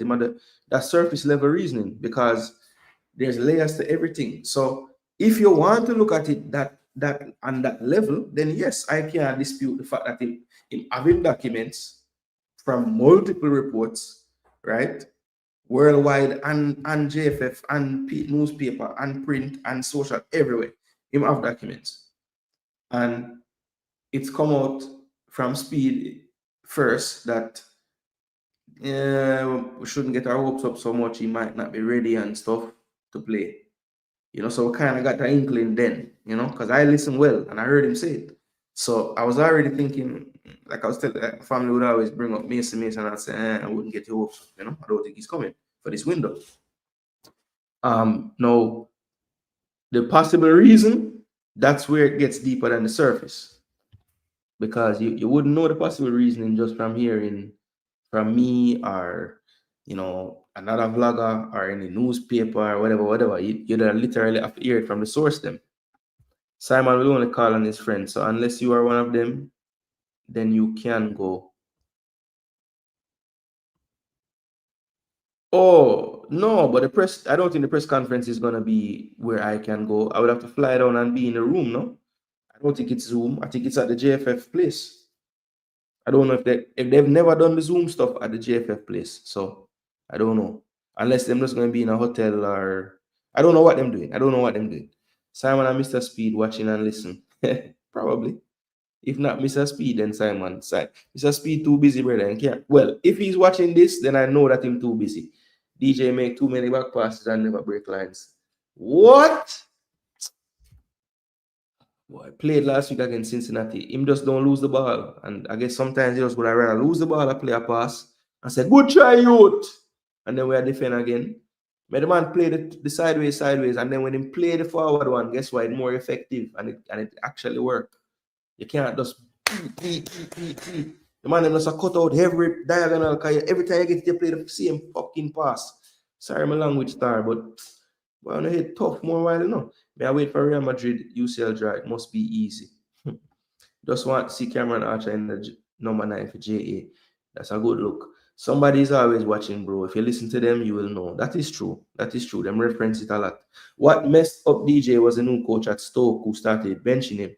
Before that, he was playing well for club and country. I think he has regained some form. You don't have to think, BM, he has. I think he's playing better than how he was playing when he was in the champ at him highest, to be honest. I think the Turkish style actually suit him football more. The best second place team in the world, one Barca. Real talk, Jason. Them deal with DJ very unfair. Coach give me a big fool for left the man out of the Copa squad. Yeah, it was madness. The selectors of the JFF have always been short-sighted. All you have to do is look at how Hubert Busby came to get a call for Jamaica. Busby was called after all our keepers went down injured. Same thing. Personal reasons, LOL. The one best second best team in the world. One Arsenal. If they're in a part one, maybe because we're this, maybe because we're second best, them put in a part two. Because we're the best in a part two. I don't know. Greenwood can still play for England. If what is reported is true that he made the one-time switch, then I don't think so. Because he would have made the one-time switch one time. He can't switch back, I don't think. Jason, do you believe in forgiveness? Yes, I do, actually. So is it official that Greenwood turned down Jamaica? Of JFF not post his name to avoid the bag of chat? I think David J, them not posting him, I think it's trying to maybe lessen the blow of when he's not in the squad on tomorrow. But then again, they kept their options open with McLaren's quote saying that these are not the only players they're watching and they're not closing the door, and it don't have to be just these players. Yeah, Andre Gray is also playing with Daniel Johnson as well. Not quite as integral to the team, but still getting his game time and scores the occasional goal. I mean, is Andre Gray a shout? I think for a watch list, sure. But he's 34 currently. I don't want to make it all about age, but it matters. You have to think about it. And yeah, at this current stage, he's played 2 matches in the league so far, 98 minutes. So he's a typically a come off of the bench player. He did start one of the games and bench one. He had to score or get an assist so far in the 2 games, but he's still getting minutes at 34 in the Turkish Super League. So he's playing at a good level. I just don't know. I feel like he would be an impact player off our bench currently. I don't see him coming and saying, okay, you're going to lead the line for me today. But he could do a job for you off the bench and get a goal. He knows where the goal is, that's for sure. I just feel like we have some players that could potentially lead the line for 90 minutes. And I don't think he can. So I would rather go with those players because you never know. Somebody come, they get injured, they get a red card, they only have 2 strikers. One of them might have to play the whole game. So that's my reasoning behind it. But good player still, Andre Gray. Anyone see Whisper in return? He's not fit. Looks 30 to 40% fatigue. Uncomfortable moving, sporadic sparks, but very unfit and properly healed. Like how it's framing for when he's 100%. Yeah. I think this September window comes a little too soon for him. But yeah, if he can continue to get his fitness more up and all these things, then yeah, it will be a good look.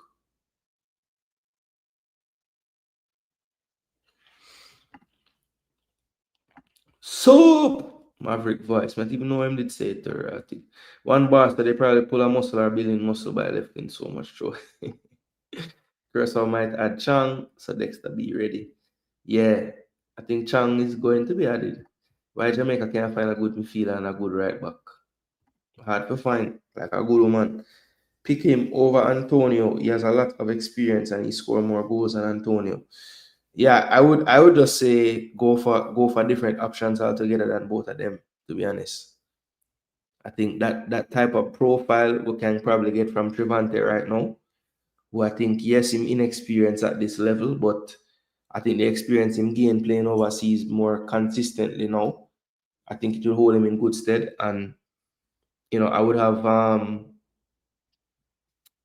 think Archer, even though again at this level inexperience, I just feel like quality is going to tell, and then I would just have to decide on my third striker. Do I want like another bigger target type of player, or do I get a more hybrid type forward, as a third option? But I just feel like Andre Gray, Antonio, to me, I don't know, man. Just feel like we need to get the players a little bit more physically capable at this point, Turkey is a higher level than the EPL2 where Antonio right now. That is true. Antonio is playing PL2, Gray is playing in Turkey. That is true, Ronnie.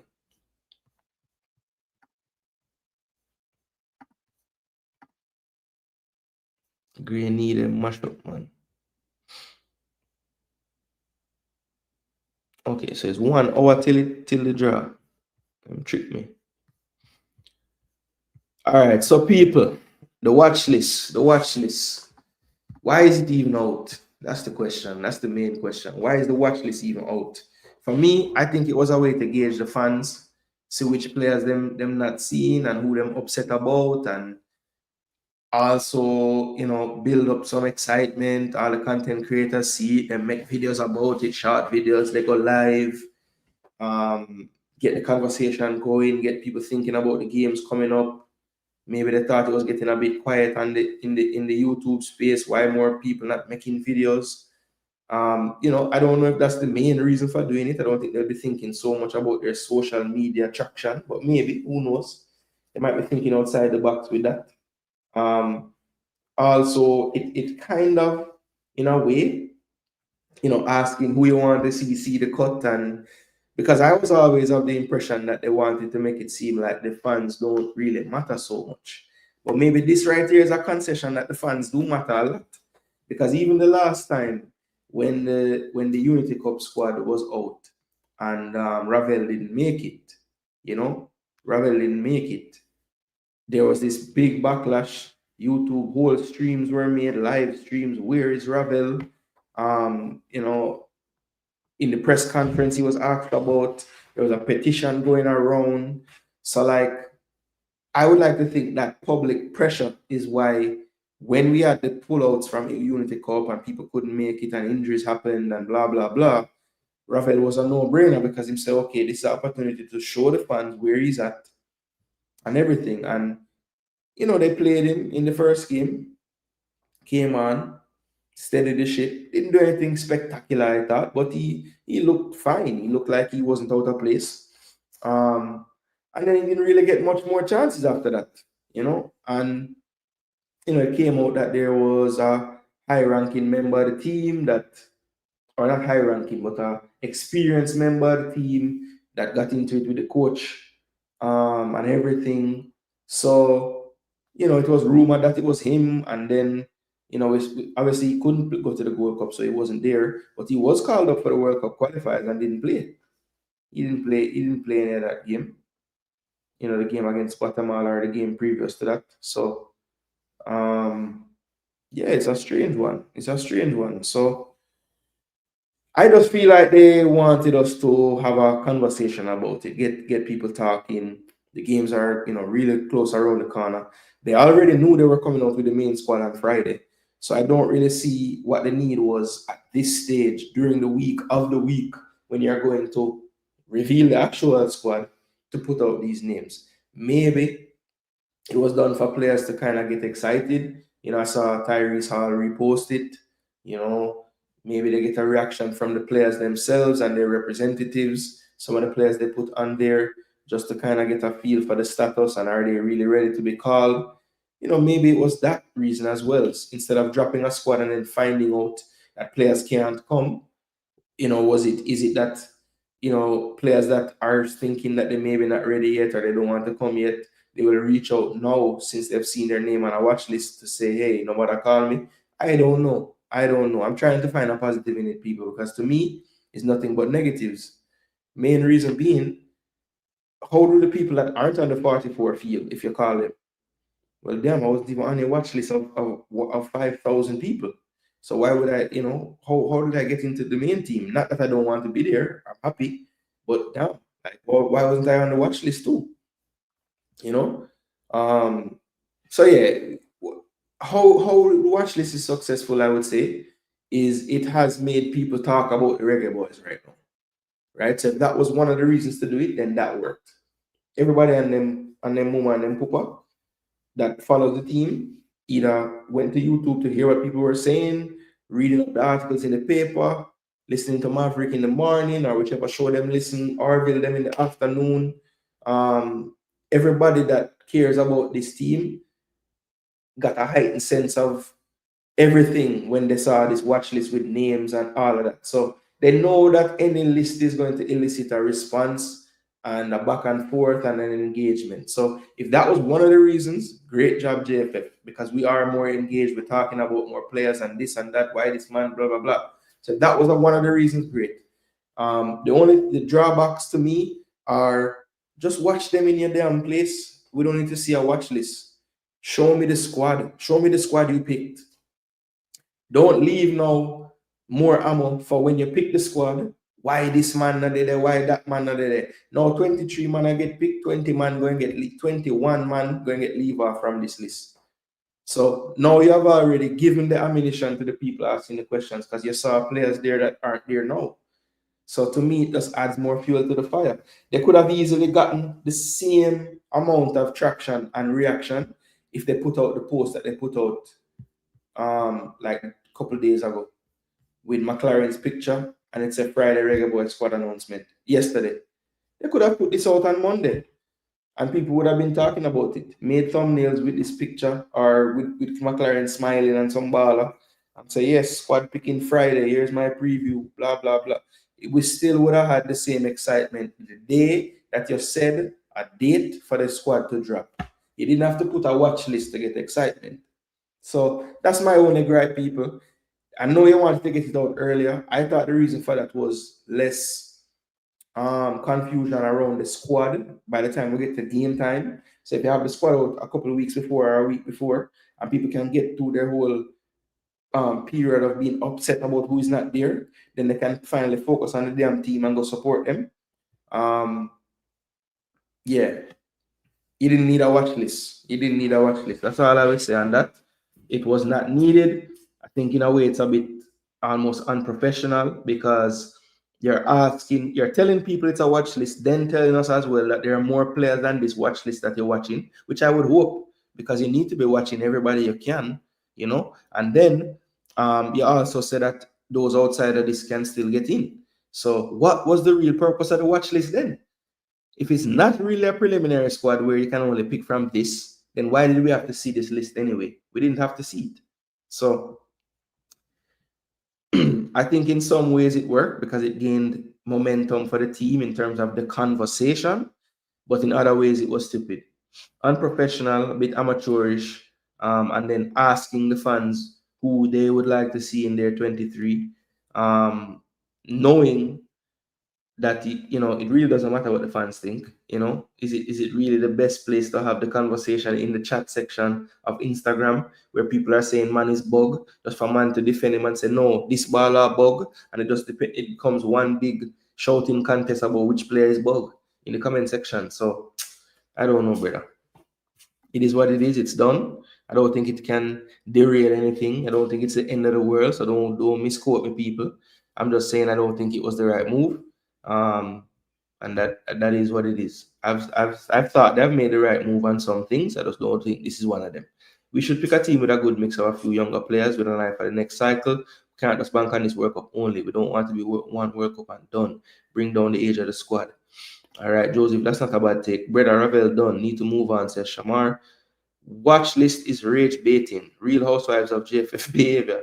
Fully a litmus test, which makes the organization look like a joke because why are fans effectively being allowed to influence? Thank you. It makes the technical team and those picking the team look weak.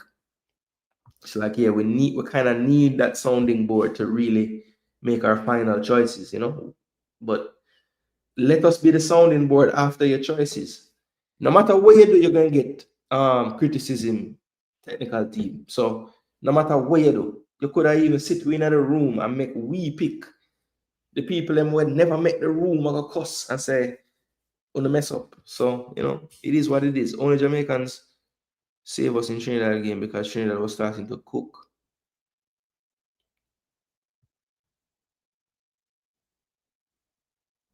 Oh, Ravel save us in the Trinidad game. Bravo TV, aka JFF.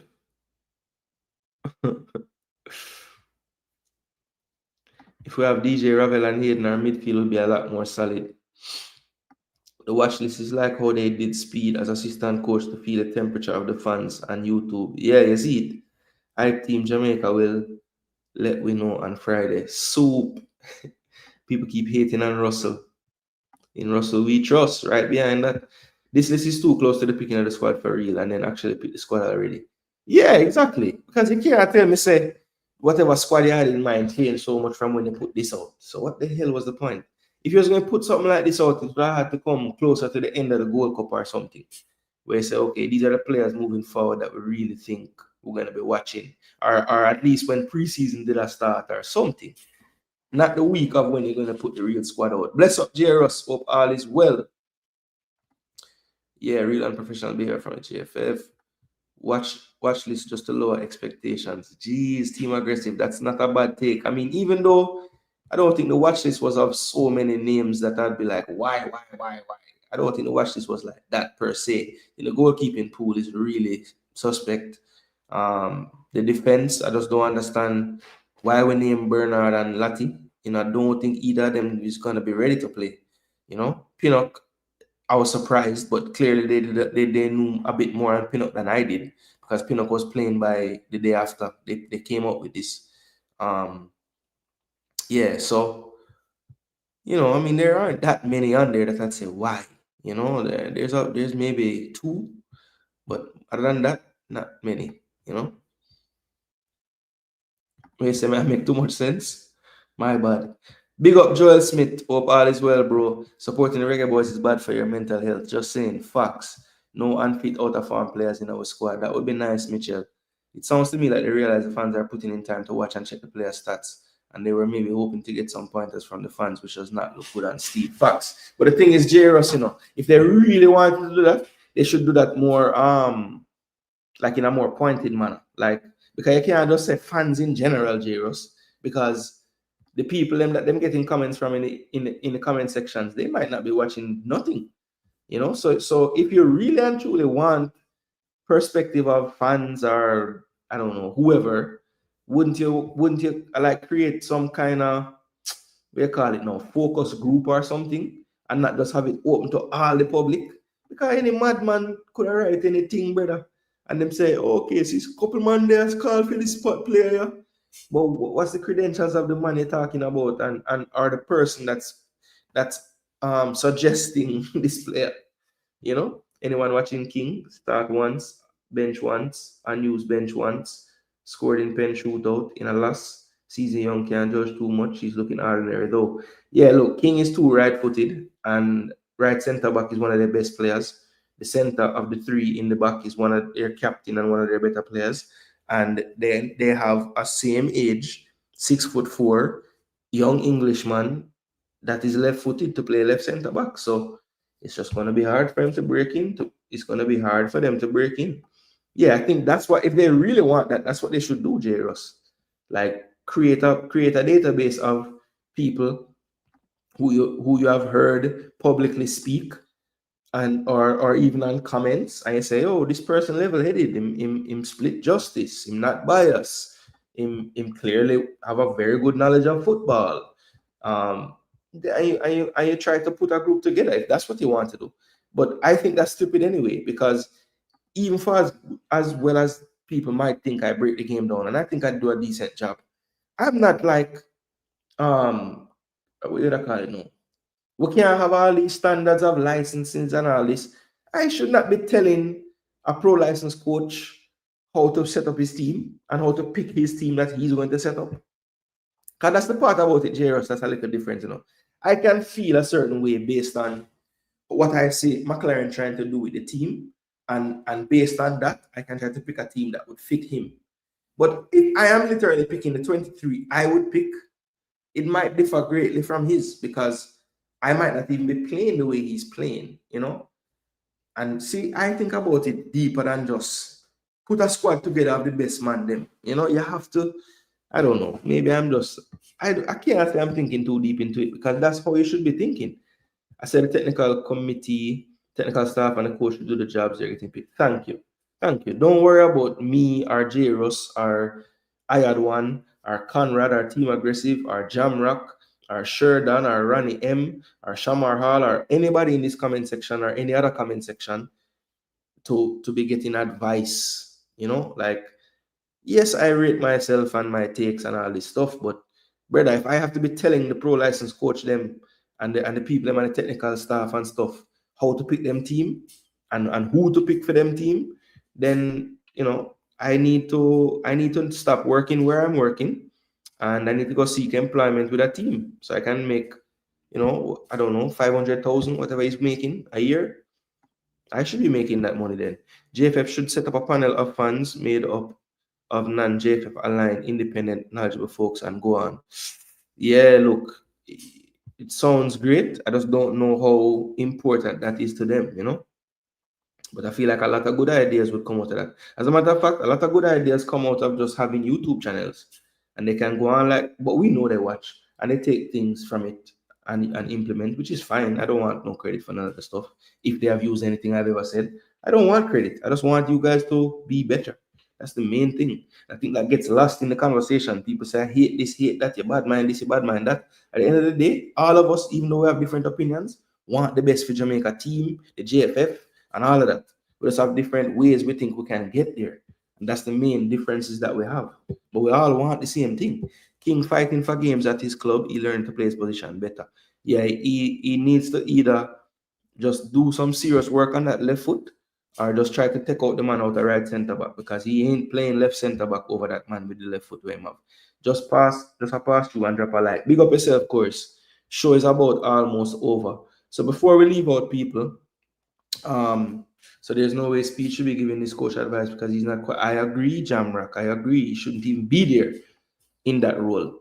Conrad is dying of laughter. All right. So the last thing I want to talk about, people, was the last little thumbnail or high headline on the thumbnail today.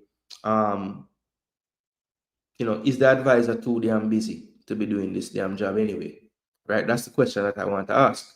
So the reason why I ask that question, people, is when we study what Cavalier has been up to so far, right, and we see what's coming up for them as well in the future, I'm just of the mind and I'm wondering, is it that he's taking a back seat, which I would be very, very, very, I think would be very unlikely for him to take any kind of back seat to anything that's going on at Cavalier. I saw the game against Cibao last week when they got their revenge on them from the final last year, which ended obviously as a draw, but then Cavalier did triumph in penalties in that shootout. So they got their revenge with a 2-0 win at their home stadium last week. And of course, Rudolph Speed was there on a touchline as the manager. Rudolph, you need to update your thing, man. How sofa scoring I have no picture of the big coach, man. So this was the game, Cavalier and Cibao. And Rudolph Speed was on the touchline. Now, this game was played on last week, Wednesday, I think it was, which would have been the 19th. Or last week, Tuesday, sorry. So Tuesday the 19th, this match was played. Now, if they played Cibao on the 19th, right? They then had a game on the 24th. First game of the JPL, Cavalier faced Harborview in that game. And that game ended in a 0-0 draw. Right? Watson got a red card early, and they were able to hold out for the draw. Now, they have another game tonight at 8 o'clock. I wish I might be able to. I'm not going to make any promises, but if I get back in time, I would actually live stream this game because it's a must win for me. You see the group right here on the screen. Cavalier, Cellar Dwellers right now, no points. They've only played the one game. So if they win this game, they can get right back up with Defense Force in terms of points. Defense Force definitely have some game as well. So they're only on one game, and I don't think they play today. They don't play till next week. So Cavalier really need to get the 3 points after the 2 games if they want to get out of the group. As you can see, the top 2 get through. So we're talking the 19th, the 24th, and then today on the 28th. That's 3 games he would have played. No rest for the weary. They have to play Arnett on the weekend. We know Arnett might not be the biggest challenge after what we saw in the first game, but they have to play them. Then moving forward, these are all after the window. So the international break will occur.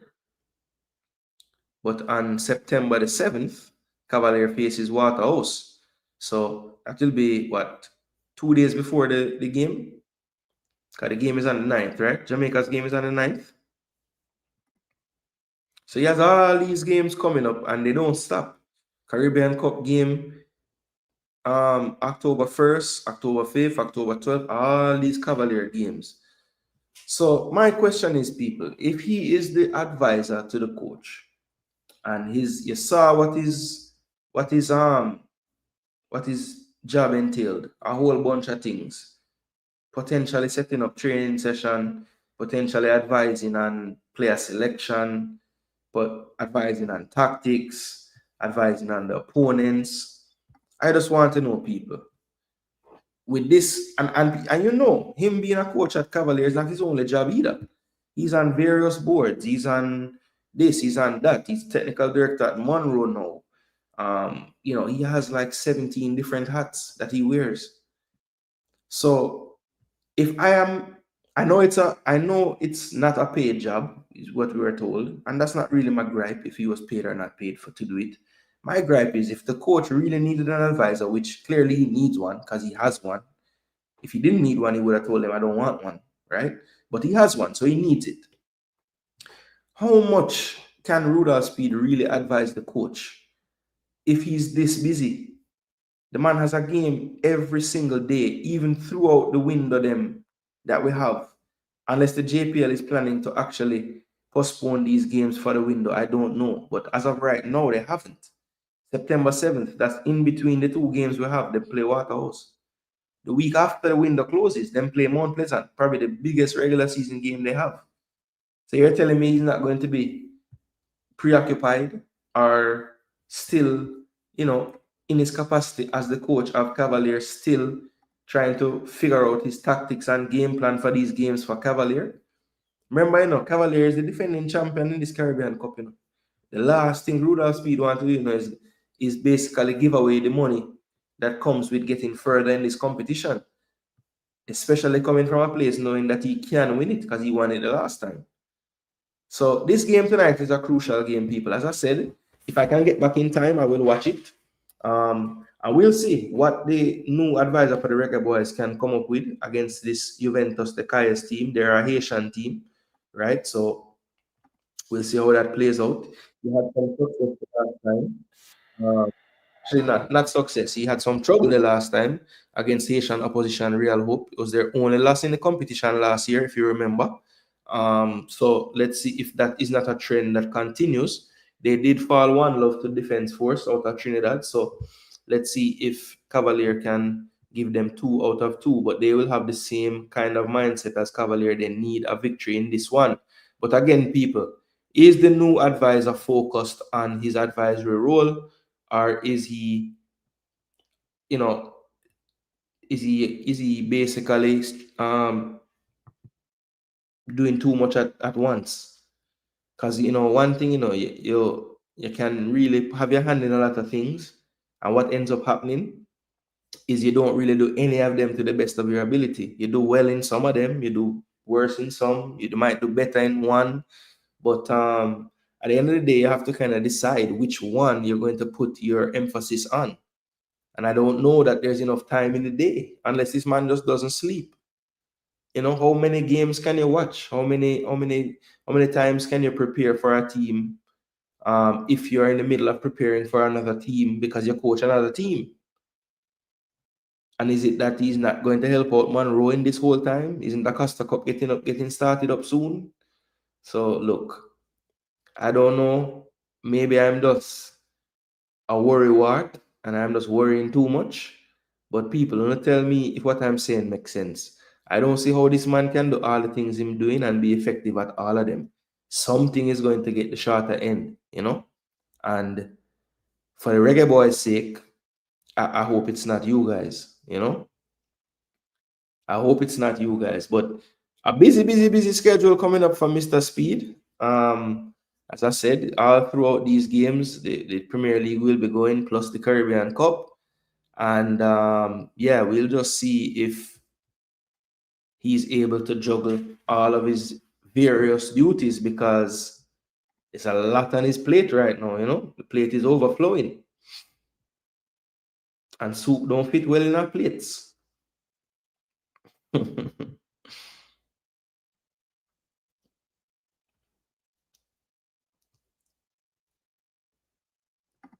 Jamaican football vloggers are the best supporters of the JFF, says Wells. What was the Man United result in them last game? John no star. Then we tell you so them draw. Man United is out of the cup, people, before Liverpool, Arsenal, City, before any of them side they even kick a ball. Then what's the purpose of JFF and how Speed now win him game in Concacaf Championship? I hope him win tonight because his results not matching his credentials and his job description. Having credentials are important, but having natural ability to execute a task is a thing. People who are taught to paint are bound by structures and boxes, not free like natural talent. So mix of both. Okay. The JFF is playing a 3-card man game.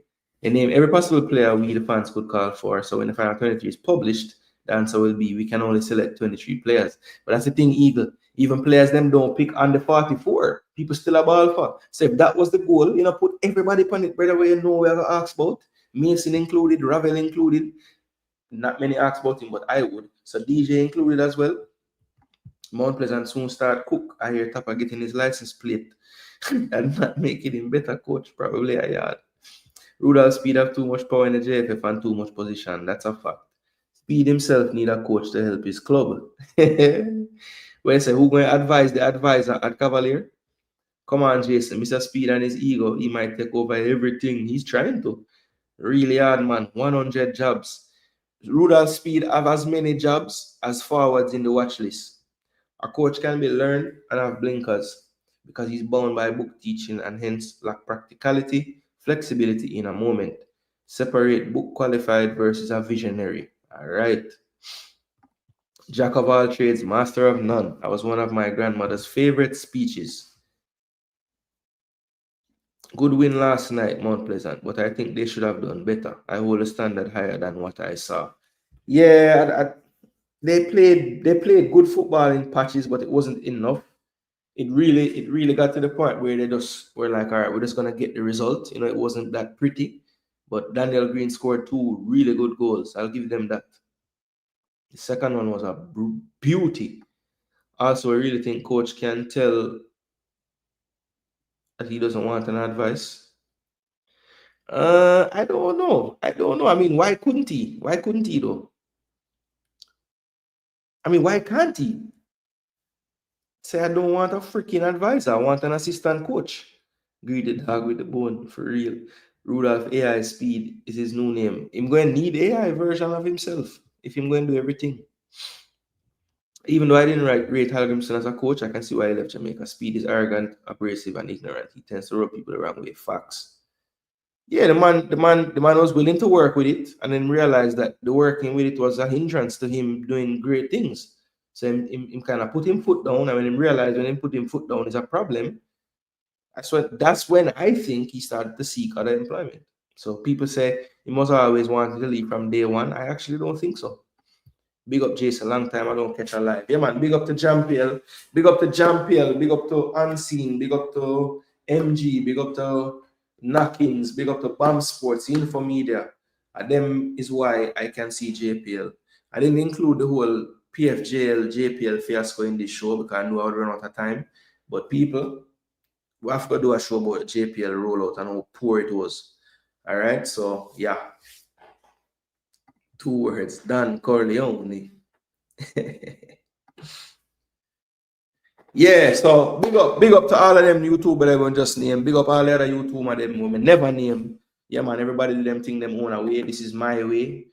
If you don't like it, you can hit the damn highway. Yeah, simple as. But people, big up on yourself. Thanks so much for tuning in. It's a little over a 2-hour mark, and I am completed all of my tasks today. Just for a brief rundown, we went through the Reggae Girls World Cup qualification draw, talked about the tournament that they're going to have to play, the windows when those will take place, and what they are trying to qualify for, and where they have to reach to actually qualify. So we talked about that.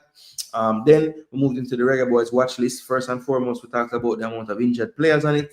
We talked about, we didn't really get too deep into the form of the players today. We just really had the conversation around the whole reason behind dropping the watch list. Was it too close to the actual squad? What were they trying to achieve? So we had all that discussion in the bulk of the show. And then to close off the show, we had a brief chat about our new advisor for the Reggae Boyz, Mr. Speed. You know, is he stretching himself too thin? Can he really take part in all these jobs, and actually be effective in all of them? I don't see how it's possible. You know, I want to be wrong, Mr. Speed, so don't think I'm bad mind. I want to be wrong. I want you to prove to me that you can do 15 things at once. I want you to prove that to me. I just think it's going to be difficult. Didn't say impossible, but I hope you have a rotted strategy and a plan, and hopefully you have people around you in some of those roles that you trust enough to take a step back and focus on the thing that you need to focus on. That's my only advice to you. That's what I'm asking you to do. Hopefully you can do that. All right. So big up to each and every one of you in the building that tuned in. At least 100 or more of you have passed through in the live chat, so we greatly appreciate it. I have not checked the likes on the video, people.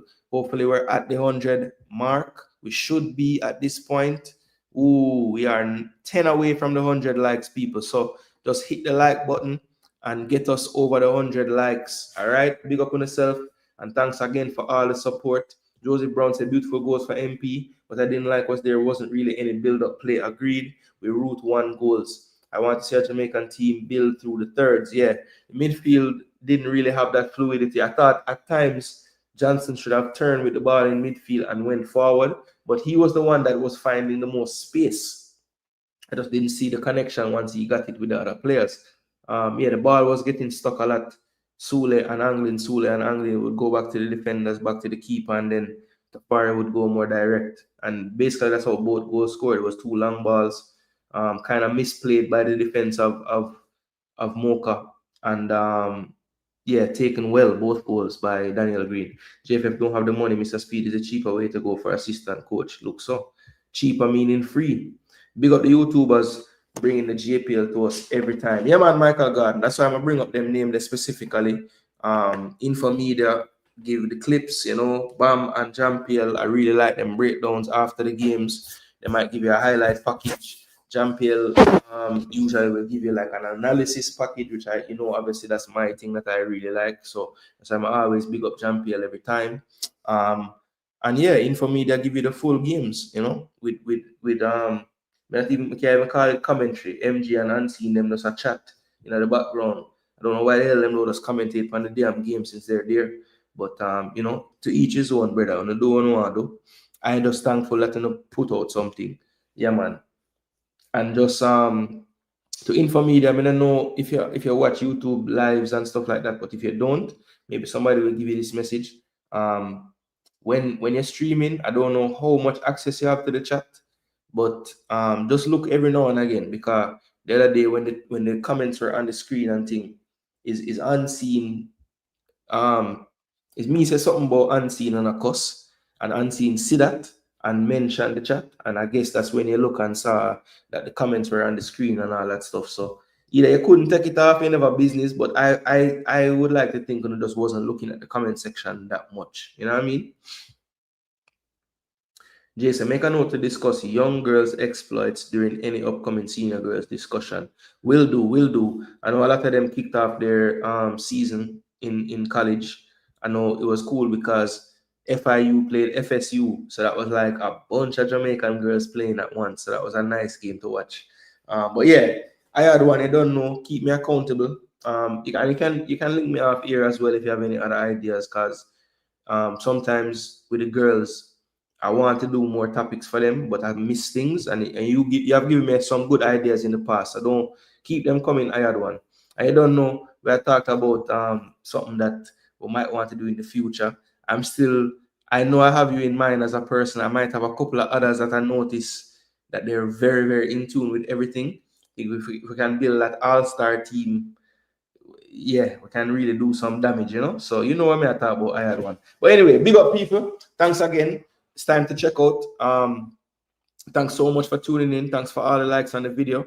We came just a little bit short of the 100 like target, but we will get there once people see the video after it is live. Thanks for the subscription as well, all those who subscribed today. Thanks for the shares. And thanks again to all the members. Joseph Brown, big up yourself, and all the rest of you lot who are members of the channel will greatly appreciate it. Remember, locate the join button in the description of the channel, and you can join to support the channel. $1.99 a month. Yeah, it's a big discount from some of the other channels, you know what I mean? But no disrespect to them. But yeah, it's just a way to show your support. I know the real ones, them will say, yeah, $2 a month worth it for give Jason Gooner strength to make sure he can still bring some content to it. All right, people. So big up. Thanks again for tuning in. And until next time, people, I'm Jason Gooner. This is Jason Gooner TV. And tomorrow again, people, we're there to have a whole next war because the squad drop. So people, I'll be busy tomorrow. Probably get double content from me. We have the EPL preview show because we don't know the match them start Saturday and I play Saturday, Sunday. So we have to get our predictions in for the week. And also, the squad is dropping tomorrow. So I'll have to do some double up tomorrow, people. Drop in. Maybe I might just record something, people, and drop it. I might record something and drop it so that I'm not on the internet for 4 hours tomorrow night. All right, people. So big up on yourselves. Thanks so much for tuning in. And until next time, people, I'm Jason Gooner. This channel is Jason Gooner TV. And we're out. Big up. Come on, Reggae Boys. Come on, Reggae Girls. McLaren, technical staff. Don't let me down with this damn